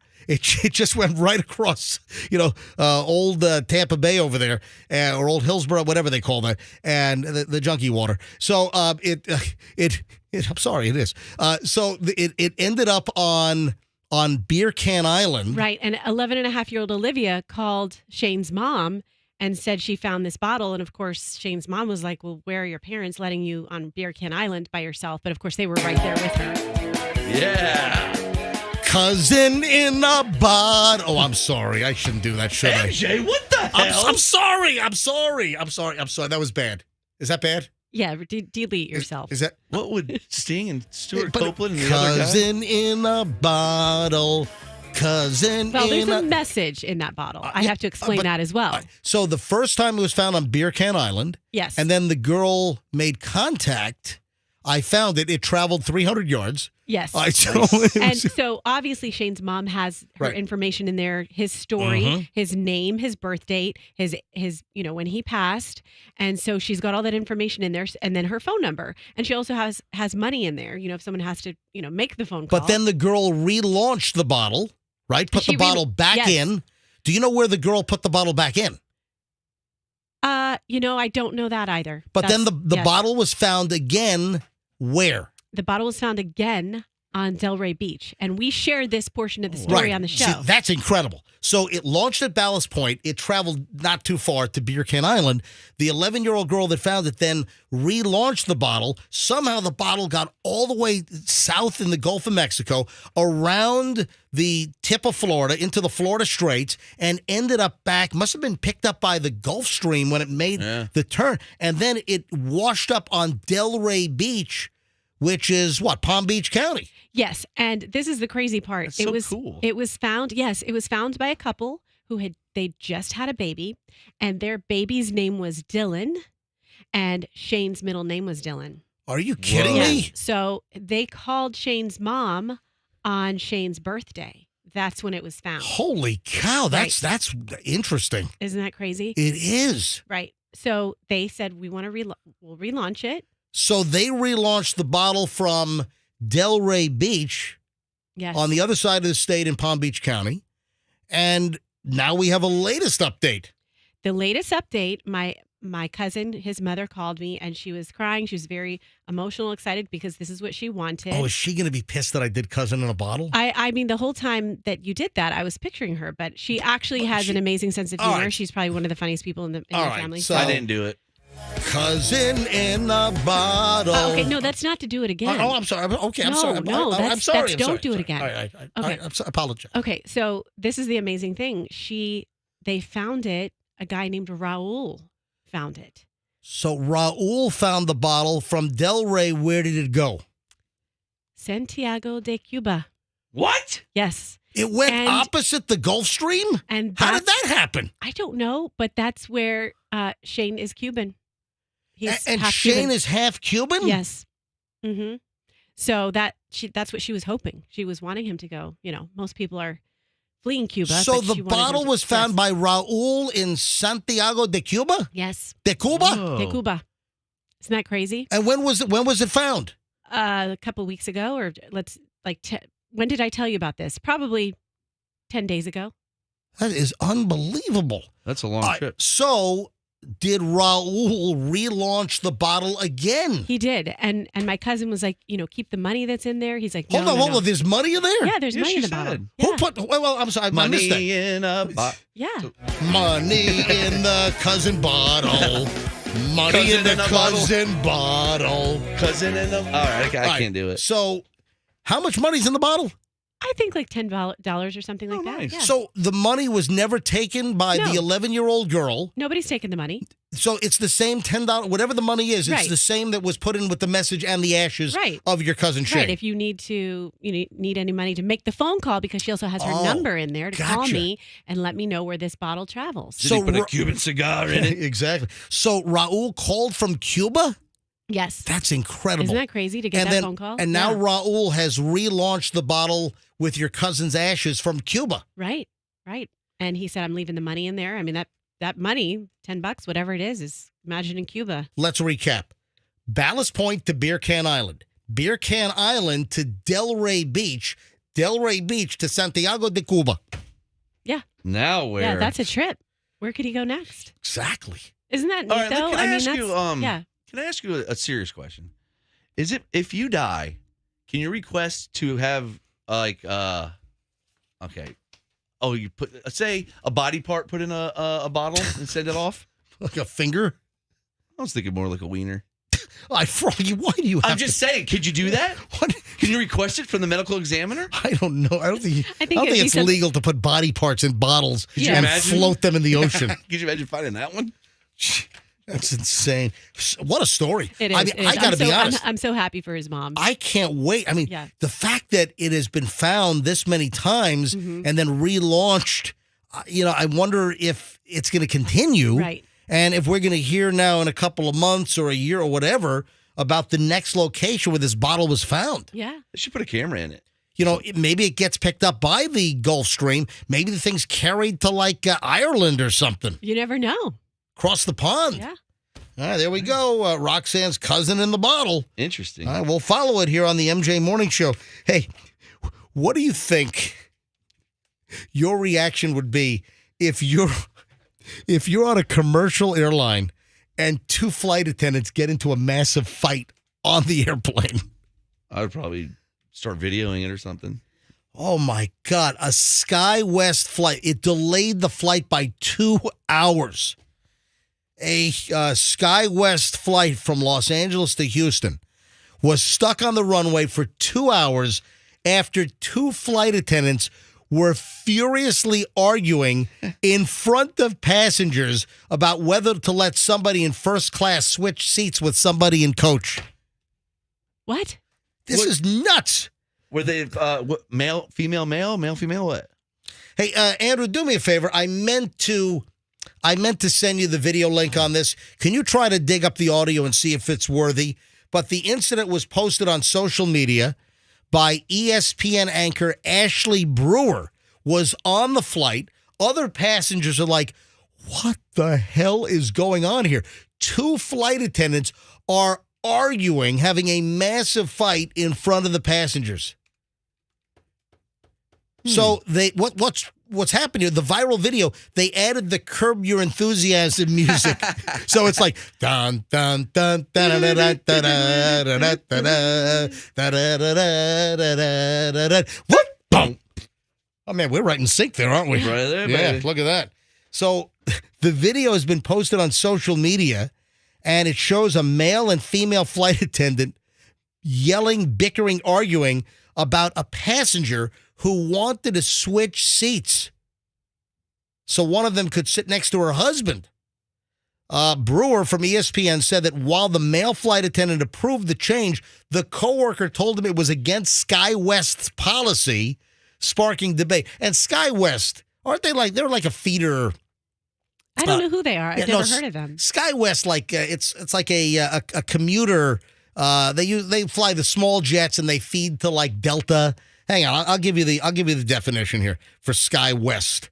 So hang on, it's Sky. Just go to your little airplane nerd app. SkyWest. Yeah. No, I'm just going to Wikipedia or something. A leading regional airline. Yeah, SkyWest is a leading regional airline serving millions of North America travelers monthly. They're headquartered in Utah. Okay.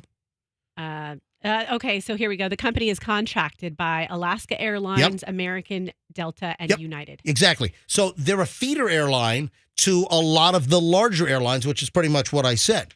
I just didn't know the list of all the airlines that they were in partnership with. But can you imagine that you got two flight attendants Having a fight, it delays the flight by 2 freaking hours? My flights are never that entertaining. They kept bickering back and forth in the middle of the aisle about the rules and what was right and what was wrong. Brewer said that before both flight attendants were asked to leave the plane and replaced with new flight attendants, you hear about passengers getting kicked off planes. You don't hear about 2 flight attendants being kicked. Are they put on the no-fly list? That's what I want to know. Is that not absolutely insane? Was it Ashley Brewer who said it was the most unprofessional thing she'd ever seen? But then this Brewer, Ashley Brewer from ESPN, she's a anchor reporter for ESPN, has all these production tools, then has like cut-in shots of her just sitting there eating popcorn while interspersed with the flight attendants arguing in the middle of the aisle on the airplane. And let's talk about just the facts of switching seats. Let's say that I am a first-class passenger. Okay. And let's say I want Chloe or Julian, who's back in coach. I want to give them my seat. Or, hey, how about the fact that we've heard these stories before? How about people that will give up their first-class seat if they see a uniformed member of the armed forces on the plane? Those stories have come up. You've got somebody walking on with their Army or Navy or Marines or Air Force fatigues, or they're in uniform. I mean, this has happened. People have given up their first-class seat, their business class seat, their Comfort Plus seat. They've given it up. I've seen it happen, actually. I've done it. No, you haven't. No, I haven't, but I would. I would. If I was in the situation, I would. Liar. I swear I would. But, so is that against the policy as well? Yeah, that's, just try to work with people. Let them sit where they want to sit. The video shows the male flight attendant was the first to go, but about an hour later, still no word on takeoff. The female coworker is then seen exiting the plane. So it seems like the company pulled both these flight attendants off the flight. You imagine you're delayed 2 hours because you got 2 flight attendants bickering and fighting? I'd be so mad. That's insane. What is the pilot saying during all of this? Yeah, seriously. How's he let that happen? He's supposed to be the man in charge. They waited, and it was a whole big thing. They had the flight crew come on. The pilots came out, tried to talk through it. It was such an ordeal. Despite the headaches from the flight delay, Brewer from ESPN noted that the replacement crew on the flight, they were very sweet, and they helped passengers look past the incident. I don't know if I can look past the fact that I'm delayed 2 hours because I got 2 flight attendants going at it like cats and dogs. If I have to wait 2 hours, at least you can watch a good fight. Hey, is there any good audio from this, Andrew? I haven't been able to get a clean version of it yet. Ooh. What do you mean by clean version? There's like narration over it. Yeah, well, I'll play what you have. Where did you find it? I'm looking for it right now. Well, can you play anything right now or no? It's funny. I was just looking for it, and I went to TikTok, and it's gone. Oh, it's been removed? One of the places that is supposed to be like a link from an article, it's gone. Oh, okay. Maybe it's been removed. Oh, no. I want to see it. I don't know.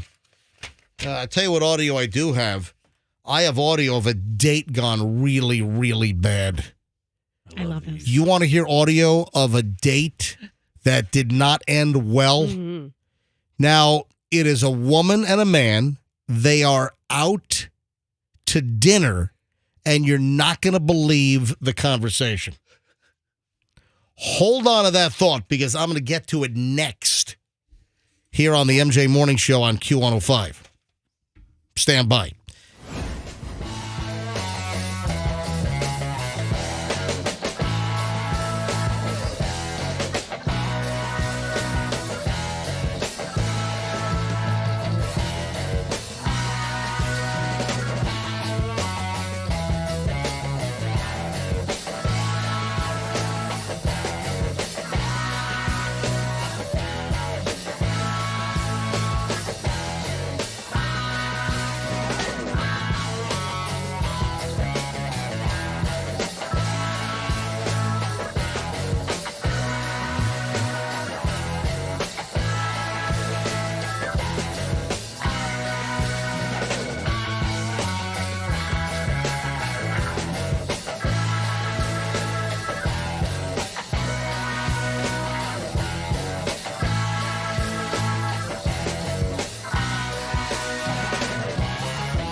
Q105 MJ with Froggy and Roxanne. Fester's out today and tomorrow because took a couple of days of spring break week here. Took his kids over to the Cape Canaveral area, visiting the Space Center and all that crap. Educational trip. So that's where Fester is. Maybe we'll check in with him tomorrow.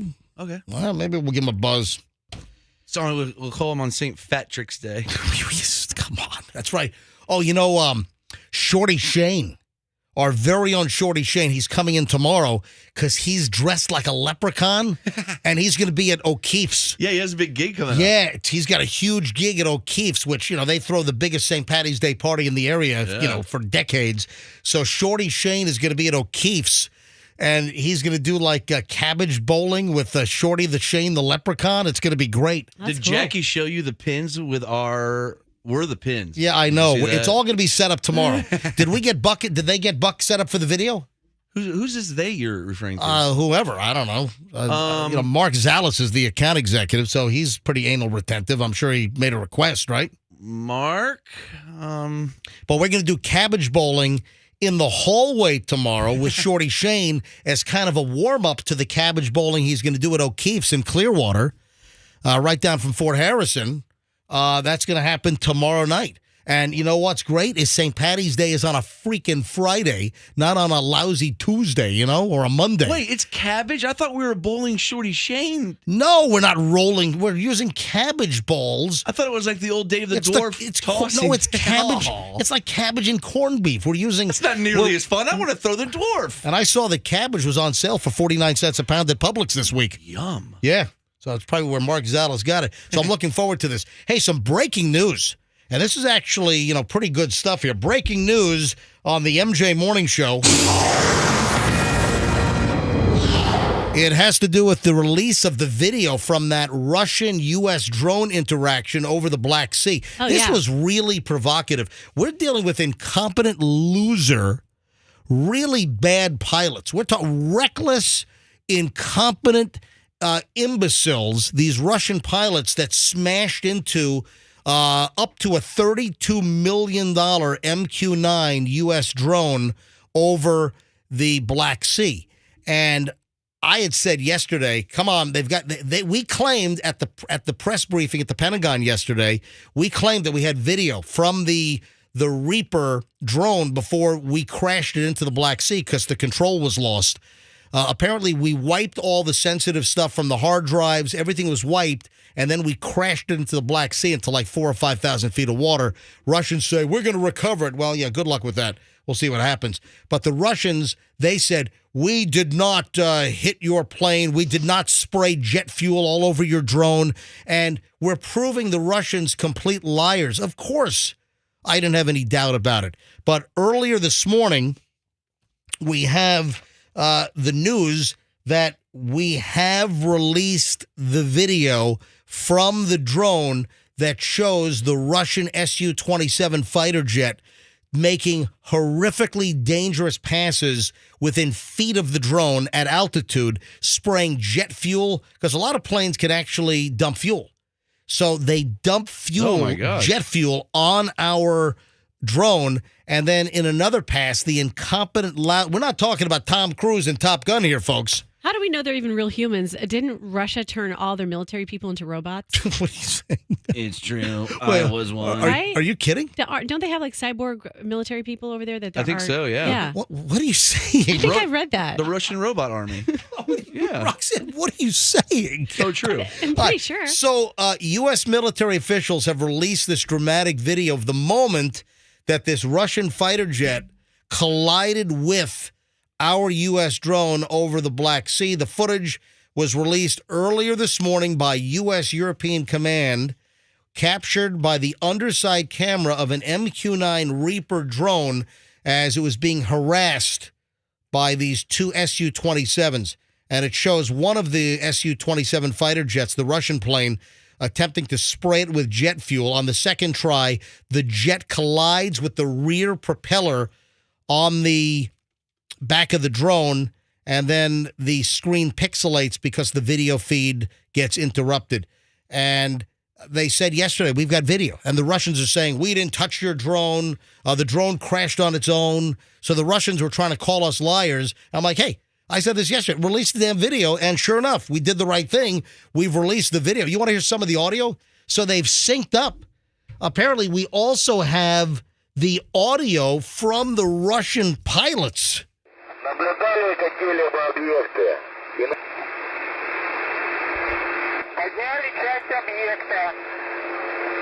So these are the Russian pilots yakking.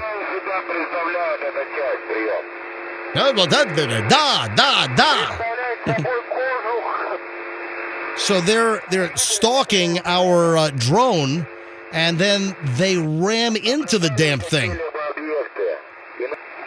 And you can actually see the video's incredible.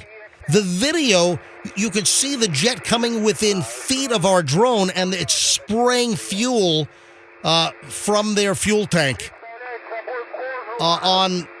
and then you can see the jet on the second pass strike and then the video communication goes pixelated and gets all cut off. But it's really dramatic. Ooh. It's amazing.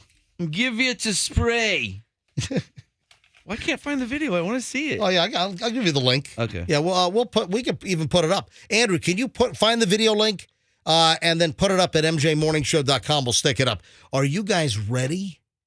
Are you ready for some mystery merch? We are so backed up. We got to open up some packages right now. We're clogged up. We got to Metamucil this thing. We are totally clogged up around here. Mystery merch. These are packages. These are gifts that people send the MJ Morning Show, and then we unbox them right here on the show. Unbox mystery merch. Send us stuff from Amazon or any other e-commerce. I'm still waiting for an 85-inch Sony XPR Bravia flat panel OLED TV to show up. Now, would this be the Mystery March Madness merch part of the mystery We can merch? call that. But no, we got so many packages while we were on spring break last week. We're totally backed up. It's Merch Madness. So it is. It's Merch Madness. Dude, we got to rename that. That's great. I told you that a couple weeks ago. It's Merch Madness. It's the new phase of mystery merch. It's Merch Madness. Merch Madness. You know what we should have been doing? What? Keeping track of all the gifts and putting them in brackets, and then they can compete against who has the best gift. Oh, the crappiest gift versus the best gift? That might be a little The Final Four, the best gift? How about we just change the name to Merch Madness? I like Merch Madness. All right, here we go. It's changed. Now we need basketball music. I've got a whole... Yeah, let's do the Michael Jordan Bulls walk-up music. Oh, we can do that. I got the whole... Seriously, I've got the whole pile. I mean, we're all backed up. All right, let's go. This is an Amazon mystery merch. This is an envelope. I'm opening it up, and I'm doing this live on MJTV, so you can watch us.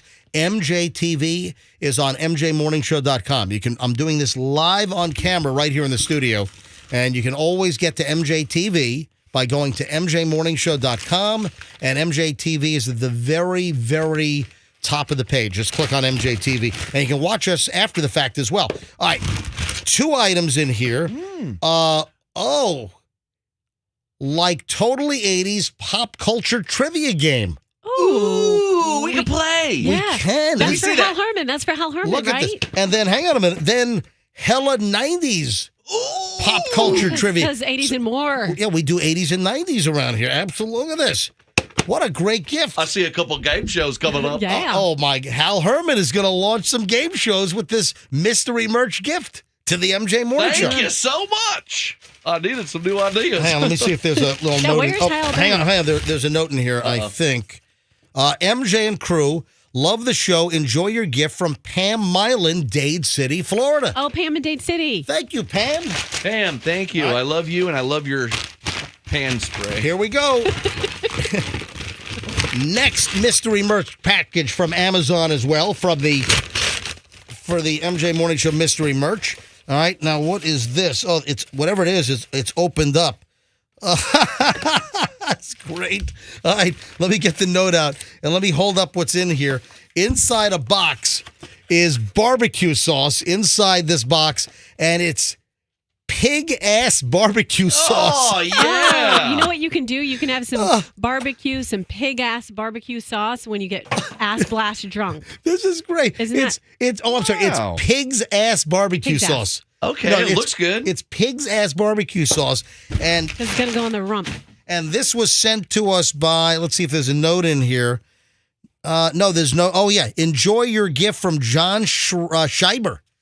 John Scheiber, thanks for our bottle of pig's ass barbecue sauce. Wow, they'll name barbecue sauce anything these I days. love mystery merch. People, listeners, just send us stuff. Send us stuff. Oh, hey, Andrew, can you bump up the mystery merch address on mjmorningshow.com? Can you bump it up? So if you want to send us stuff, go to mjmorningshow.com, look for the mystery merch post and the address to send your mystery merch for us to open up live on the air. The address will appear on mjmorningshow.com. We'll bump up the story, so it'll be up there shortly. So thank you, John, for that. All right, now this was dropped off apparently.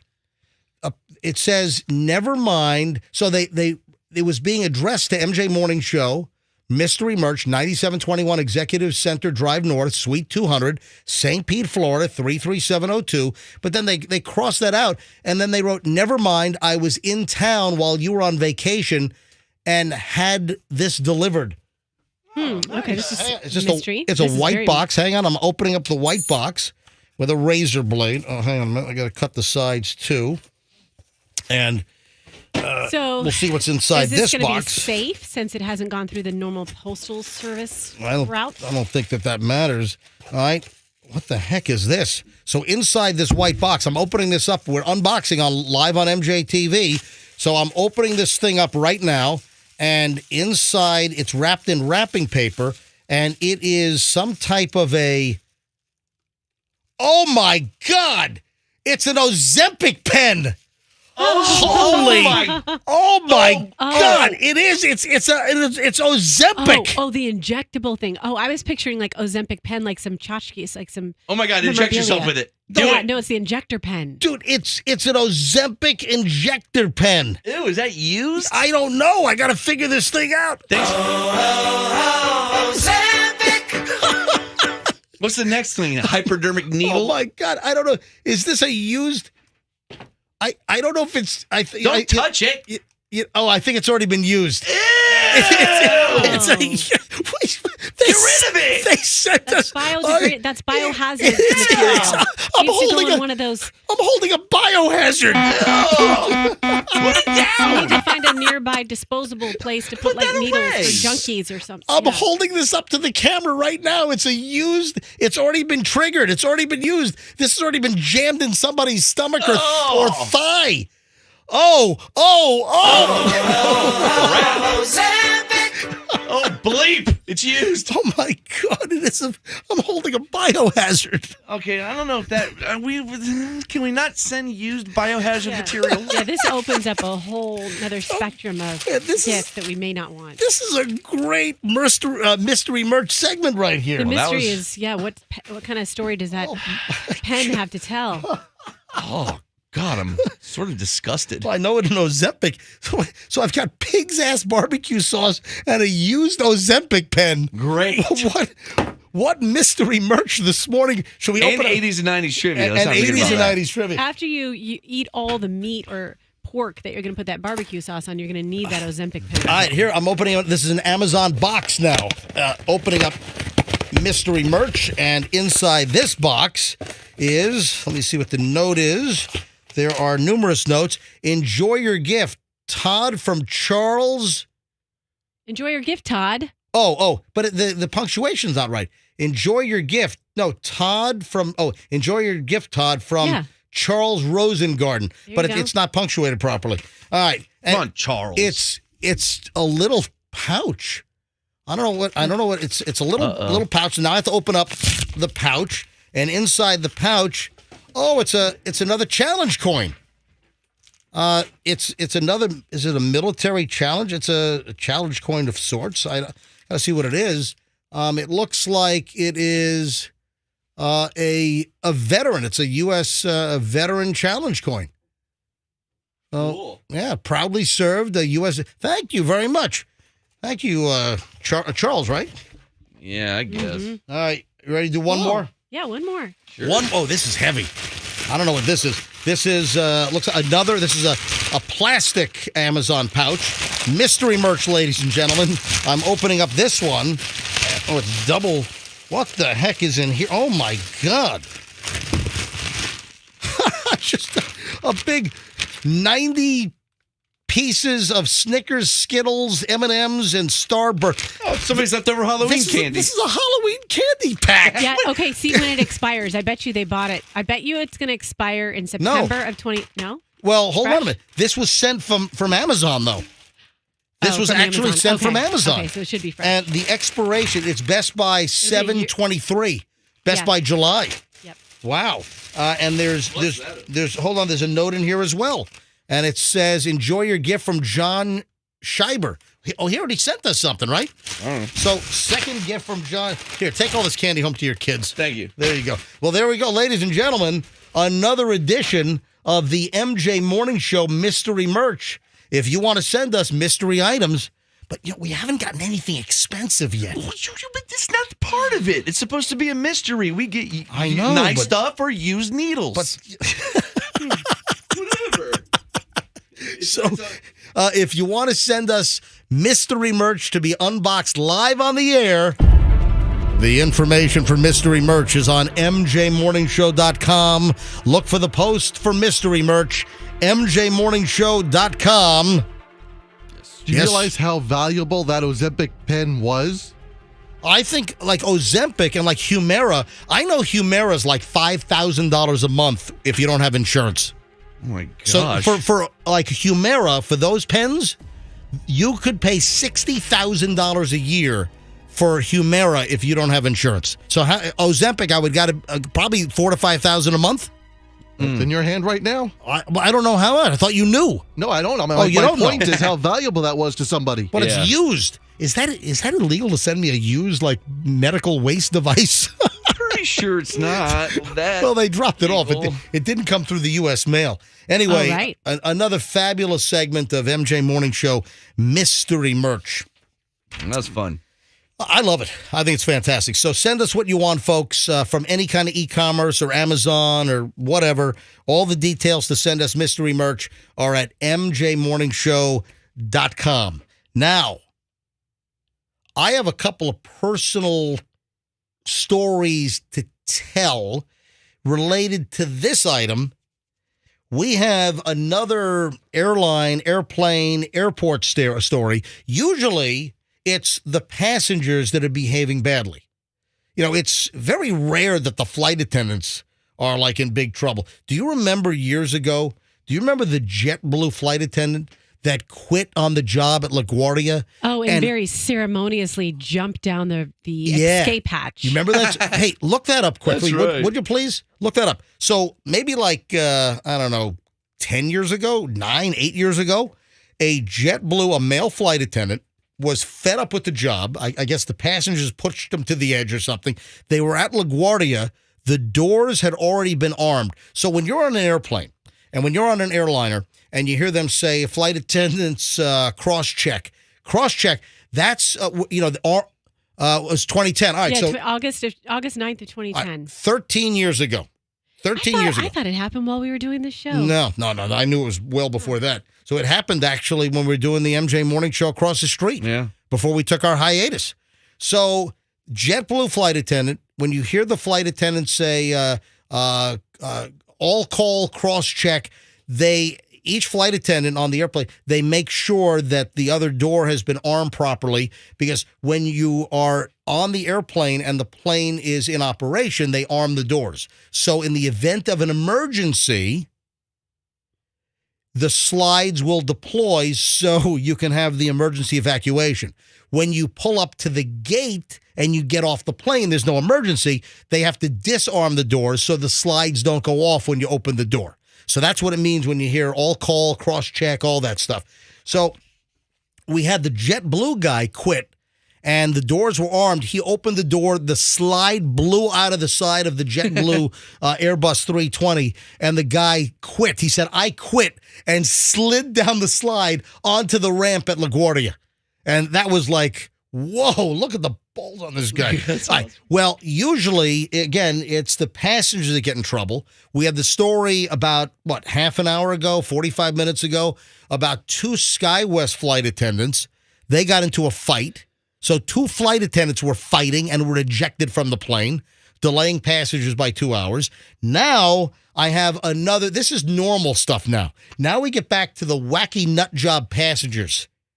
Now, this didn't happen on the airplane. This happened in the airport terminal. Passenger tased by police after drinking about, in quotes, 3 margaritas at the airport. There's new video of a man being tased in the airport after resisting arrest following questions about his drinking. It's gone viral online. The passenger reports to police that he's had about 3 margaritas. When someone answers that question with an estimate, according to View by the Wing, and I concur, you can usually multiply that by at least 2. So if this guy said that he had about 3 margaritas, go ahead and easily multiply that by 2. So probably a minimum of 6 margaritas while sitting in one of the airport bars. Yeah. And I want to talk about airport bars for a second here. The man, despite his state, makes a point to the officers. Why is it a problem to drink 3 margaritas when there's a bar at the airport?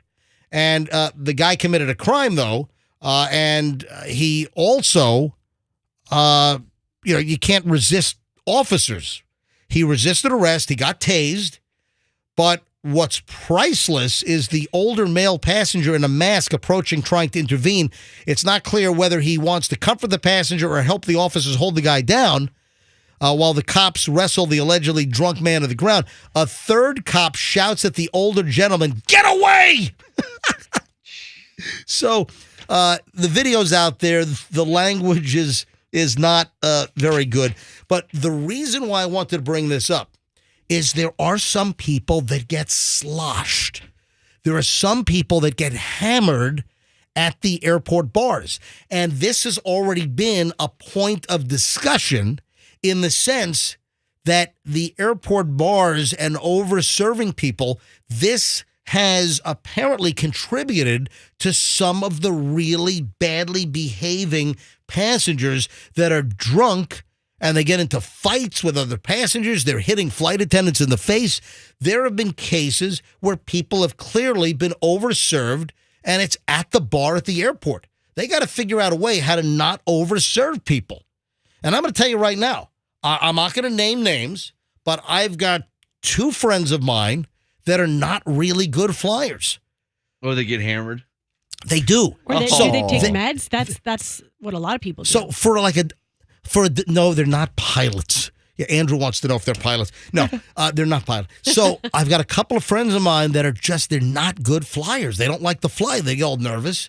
And come on. They will, let me tell you, if let's say we have if we're just giving you some time estimates, let's say they had a 9 a.m. flight. Now, to arrive at Tampa International, you can get there an hour ahead of time. It depends if you're checking bags. Like right now, it's a spring break mess out there, so I would allow extra time.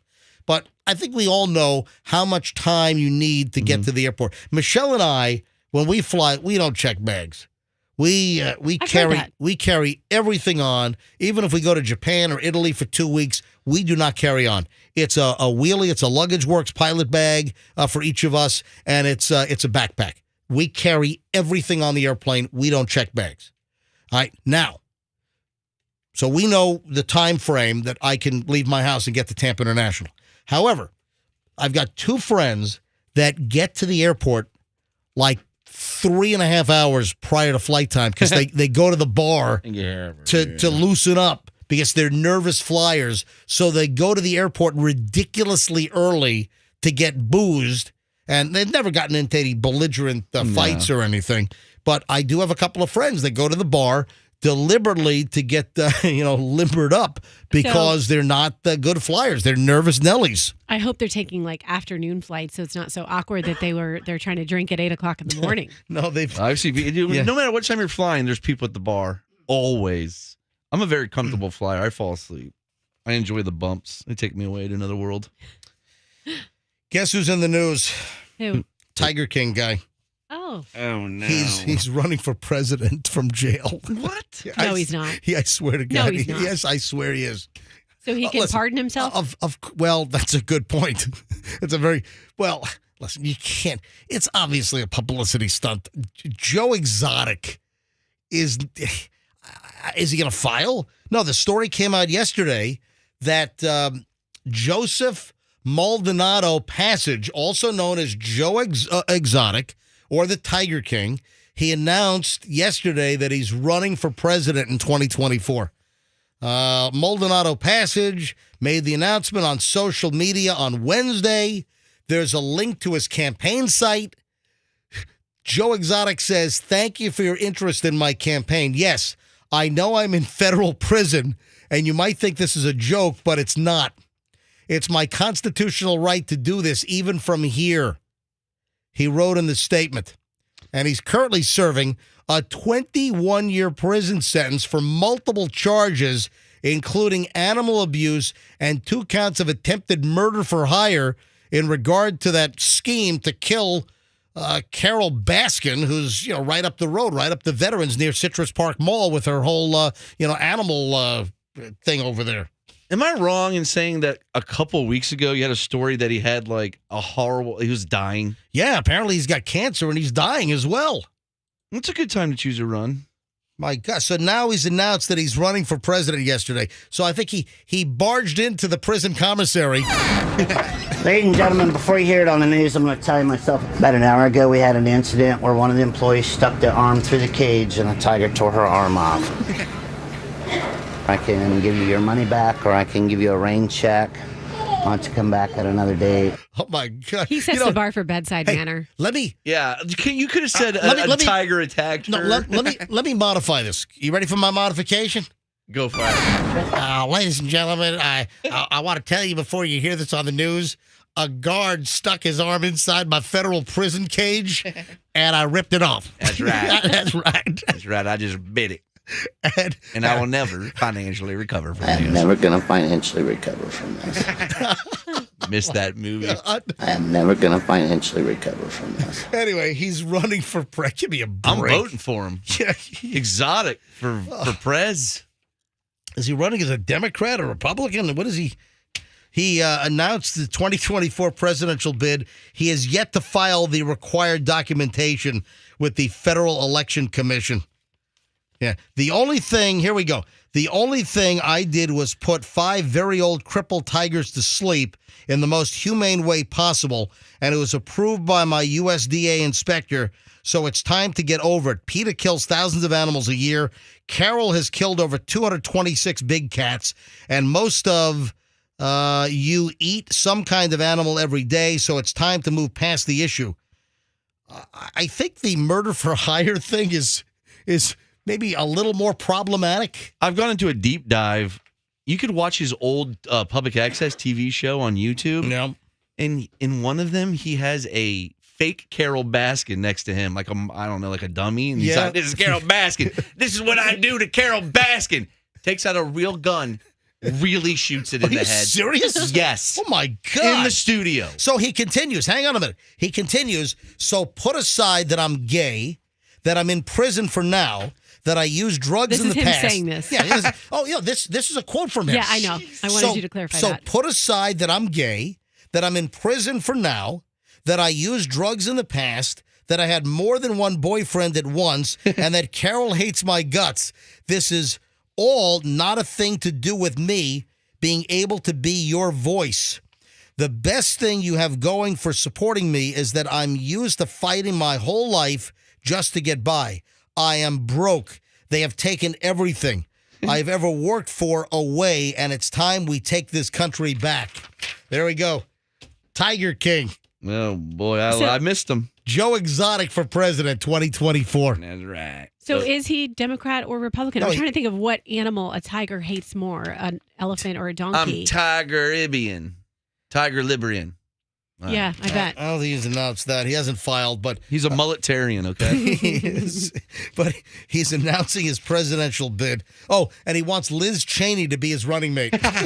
All right. So Andrew says that he's run as an independent for other offices in the past. Rain party. So, there you go. Unbelievable. Final chunk of the MJ Morning Show next. We got a lot of stuff we got to get to.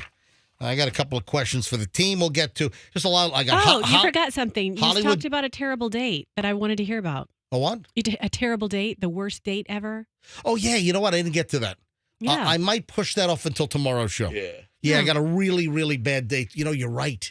You know what? We got distracted by the release of the Russian drone footage that the Pentagon released. All right, hang on. Back in a second here on the MJ Morning Show on Q105. Do not move, ladies and gentlemen.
Q105, it is 9:35, and you are now in the beginning of the final entertaining chunk of the MJ Morning Show here on a Thursday. I got to call Michelle, and Roxanne, I want you to see this as well, because you're a real high-brand kind of woman. You have all the latest designer merchandise and everything. I know you're being sarcastic when you say that. But I'm not a label snob, no. But you have Versace, right? I probably have one Versace. Do you have a pair of Louboutin shoes? No, I don't. Oh, really? No. Really? All right. So what about Gucci? Yeah, I have some Gucci. All right. So you've heard of Balenciaga. Yes, I have. Balenciaga. I don't have anything Balenciaga. It's a high brand. It's Balenciaga. Did you see they're selling a baseball cap that has been destroyed by a laser? What? Yes. I'm not making this up. I got to get Michelle on the phone. Hang on a minute. Destroyed by a laser, so that adds value to it? Hey, Michelle's downstairs. I got to call her cell phone. She's downstairs. Hang on. All right, calling Michelle. I'm going to show you a picture. Balenciaga is selling a baseball cap, like a women's baseball cap. Hello? Hey, Michelle? Yes. You don't have anything Balenciaga, do you? Oh, no, wait a minute. I think you have a bag, don't you? I maybe have a bag or bag. Yeah, don't you have like an interwoven bag that you got like 10, 12 years ago? No, that's not Balenciaga. What is that? That's Bottega Veneta. Oh, I'm sorry. I confused Bottega Veneta with Balenciaga. You bought me the Bottega Veneta in New York City. That is true. That is true. I did buy that from Michelle. Mm-hmm. You don't have anything Balenciaga, do you? I do. Oh, you do. Oh, what the hell do you have Balenciaga? They're old. I have a couple of purses, but they're very old, but I love them. All right. Did you hear about Balenciaga? And they're Italian, right? Yeah. So Balenciaga. Yeah. Balenciaga. They are selling a $360 baseball cap that has been destroyed by a laser. Oh, I wouldn't buy that. Just what? Listen to this. What kind of laser? Like an industrial laser that'll burn your face off. I'd rather have the laser. Exactly. The brand is selling a baseball cap destroyed by a laser with a price tag of $360. The laser destroyed hat has 2 gaping holes on the sides. Stupid. I bet you Steve Martin will love it. It looks tattered and frayed, blue cotton material coming off.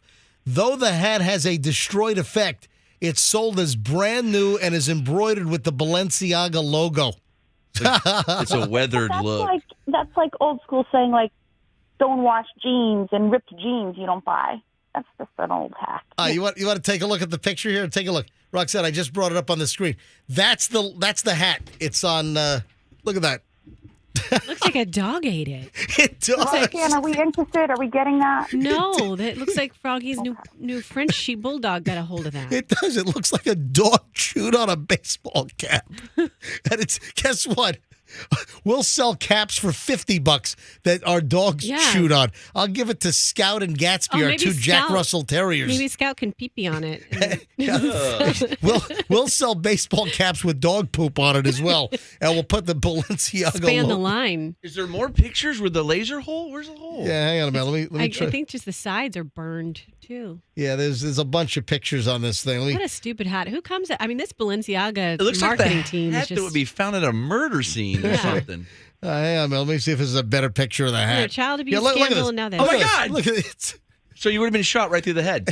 Look at this thing. Oh, we'd hit you. It is like it's like distressed, like shredded jeans, but on a baseball cap, and it's been destroyed by an industrial laser. And they're selling a baseball for $360. You know, MJ, I was thinking about the other day we were talking about fog hats. Yeah. We could come up with a real fog hat. We could pitch that to Balenciaga. You know who's going to be wearing this stupid thing? Kim Kardashian. Wait a minute. She's broke up with Kanye. Kanye was involved with Balenciaga. She was too. Now, yeah, she is going to wear it. So, Michelle, you said something. When I said, guess who's going to wear this hat, what did you say? Justin Bieber. Oh, Justin Oh, Bieber. well, he could pull it off. Or I'm telling you, Kim Kardashian might already be in pictures wearing this $360 laser-destroyed baseball cap. Hi, Michelle. Anything you need me for before I come home? When are you coming home? I'm coming home in a few minutes. I got to stop at Tackle. I got to pick You're not something going up. somewhere first? I'm going to Tackle. I'm going to Tackle Shack. You need some tackle? I'm going to see Dom and Jimmy. I got to pick up a scuba part, so I'm heading over to Tackle Shack in Pinellas Park in a few minutes. And then I'm coming home, and then I've got X-Force. I'm working out. It's my Thursday workout day. Yeah. Well, hurry up home with that scuba part. All right. Yeah. All right, I'll hurry home and show you my scuba part from Tackle Shack. All right? Do they sell them that small? What? Do they Will sell? you stop it, Froggy? Bye, Michelle. All right, bye, Michelle. Hi, Michelle. Bye. Hi, bye. Hi. All right, anything You else? got to tell Michelle about our little skit we were talking about you guys earlier, your French maid skit when she dresses up great. and puts mints on your pillow. Anything else that you guys need to mention before we do the final items here? I think you just bang out the final items. Yeah, I'm drinking coffee. This is a new coffee in the break room, and I think it's ashtray flavored. Ugh. Anyone else have it? No, not MJ. Nope. I stay away from the coffee here. Name the actor. Name the celebrity who got involved with a cellular phone company, and there is new breaking news. I have a guess. Who do you think it is, Froggy? Mint Mobile and Ryan Reynolds. That is correct. Did he finally sell that thing? Dude, Ryan Reynolds is selling Mint Mobile to T-Mobile for $1.35 billion. Whoa. Good for him. Whoa is right. Now, he doesn't own the whole damn thing. He's got a piece of it. He's got like 25% of it. Hey, can you look that up, Roxanne? How much of Mint Mobile does Ryan Reynolds own, the actor? When he first took it over, I remember looking it up, and I'm pretty sure it was about a quarter. About 25%. Do you have a commercial? Andrew, play one of the Mint Mobile commercials because you've seen these things on TV. They're kind of unconventional, kind of smug. They're good, man. Yeah. Roll it. Here, listen. At Mint Mobile, we like to do the opposite of what Big Wireless does. They charge you a lot, we charge you a little. They put their names on arenas, we put ours on my lower back. So naturally, when they announced they'd be raising their prices due to inflation, we decided to deflate our prices due to not hating you. But now he's inflating his wallet. He's selling out. He's selling out to Big Mobile. Yeah, you totally sold out. He's selling out to T-Mobile for $1.35 billion. So it says he owns 20 to 25% of the company. Froggy was right. Man, is he going to act anymore? I mean, what's the point? I love his work in Just Friends, I must say. T-Mobile's going to acquire Mint Mobile, a cash and stock deal worth as much as $1.35 billion. T-Mobile's purchase of the corporation will give it access to Mint Mobile, along with Ultra Mobile, wholesaler Plum, the brands which already use T-Mobile for their network. See, that's a lot of the people don't understand that when you're buying like Spectrum Mobile, the cable company, they sell Spectrum Mobile now. What else? You've got like Consumer Cellular. They're using the networks of the big companies. So all of these kind of off-brand cell companies, they don't have their own towers and infrastructure. They're reselling capacity. Mm-hmm. So if you're with Mint Mobile, which they use the T-Mobile network, but if you look at some of the other companies out there for the cheap, like Boost and those other companies, all the different, what are the other cell companies that are out there? Consumer Cellular, Boost, Mint, there's Cricket. Cricket. I mean, they're using either Verizon, AT&T, or T-Mobile. They're using those networks, and they're just buying bulk, and they're selling their cheap plans. So Ryan Reynolds, his net worth is estimated to be now $350 million. But you can never believe these net worth things. Oh, I believe it. That's a pretty big deal for him to sell out like that. That's amazing. All right, we didn't spend any time on this, that the Tampa Bay Buccaneers have signed quarterback Baker Mayfield. Yeah, because I didn't know who he was. Yeah. He is a possible successor to Tom Brady. Love that guy, man. Love that guy. You have any idea who Baker Mayfield is? No idea. Andrew? He was with the Cleveland Browns and didn't do much. First round pick. Yeah, but what did he play at all? I don't think. He's not great, but yes, he played. Great. Yeah. Tom Brady's successor. Yeah, so he was a number 1 overall pick in 2018, but he had no real memorable moments with the Browns. Oh, so we hire him. Huh. So now he's going to be the Tom Brady replacement? That sounds a little weird. Flashy. We got to go, man. I have so much stuff that I didn't get to today that we'll push off till tomorrow. Like Roxanne, your tick that I didn't get to the dinner and date weirdness, right? And we got to do more merch I madness. Hear that. Yeah, we'll do more merch madness. We're totally backed up with boxes. We'll unbox more tomorrow. Do you want to hear about my terrible moment with my child? My scary moment? We can do that tomorrow, too. Oh, yeah, you told me about this. Yeah, I did. So Roxanne had a terrifying child moment, which we've probably all been through as a parent. So we've got a lot of stuff for tomorrow. Hey, if you want to see Froggy's new French Bulldog, see the video and the pictures. Of course, the dog was presented right here on the show yesterday morning. If you want to see great videos and pictures of Froggy's new French Bulldog, go to mjmorningshow.com. That's mjmorningshow.com. Website is loaded. You want to email me, MJ at mjmorningshow.com. Give me a follow on Instagram, Certified MJ Radio. And folks, we'll see you tomorrow, and let's be careful out there.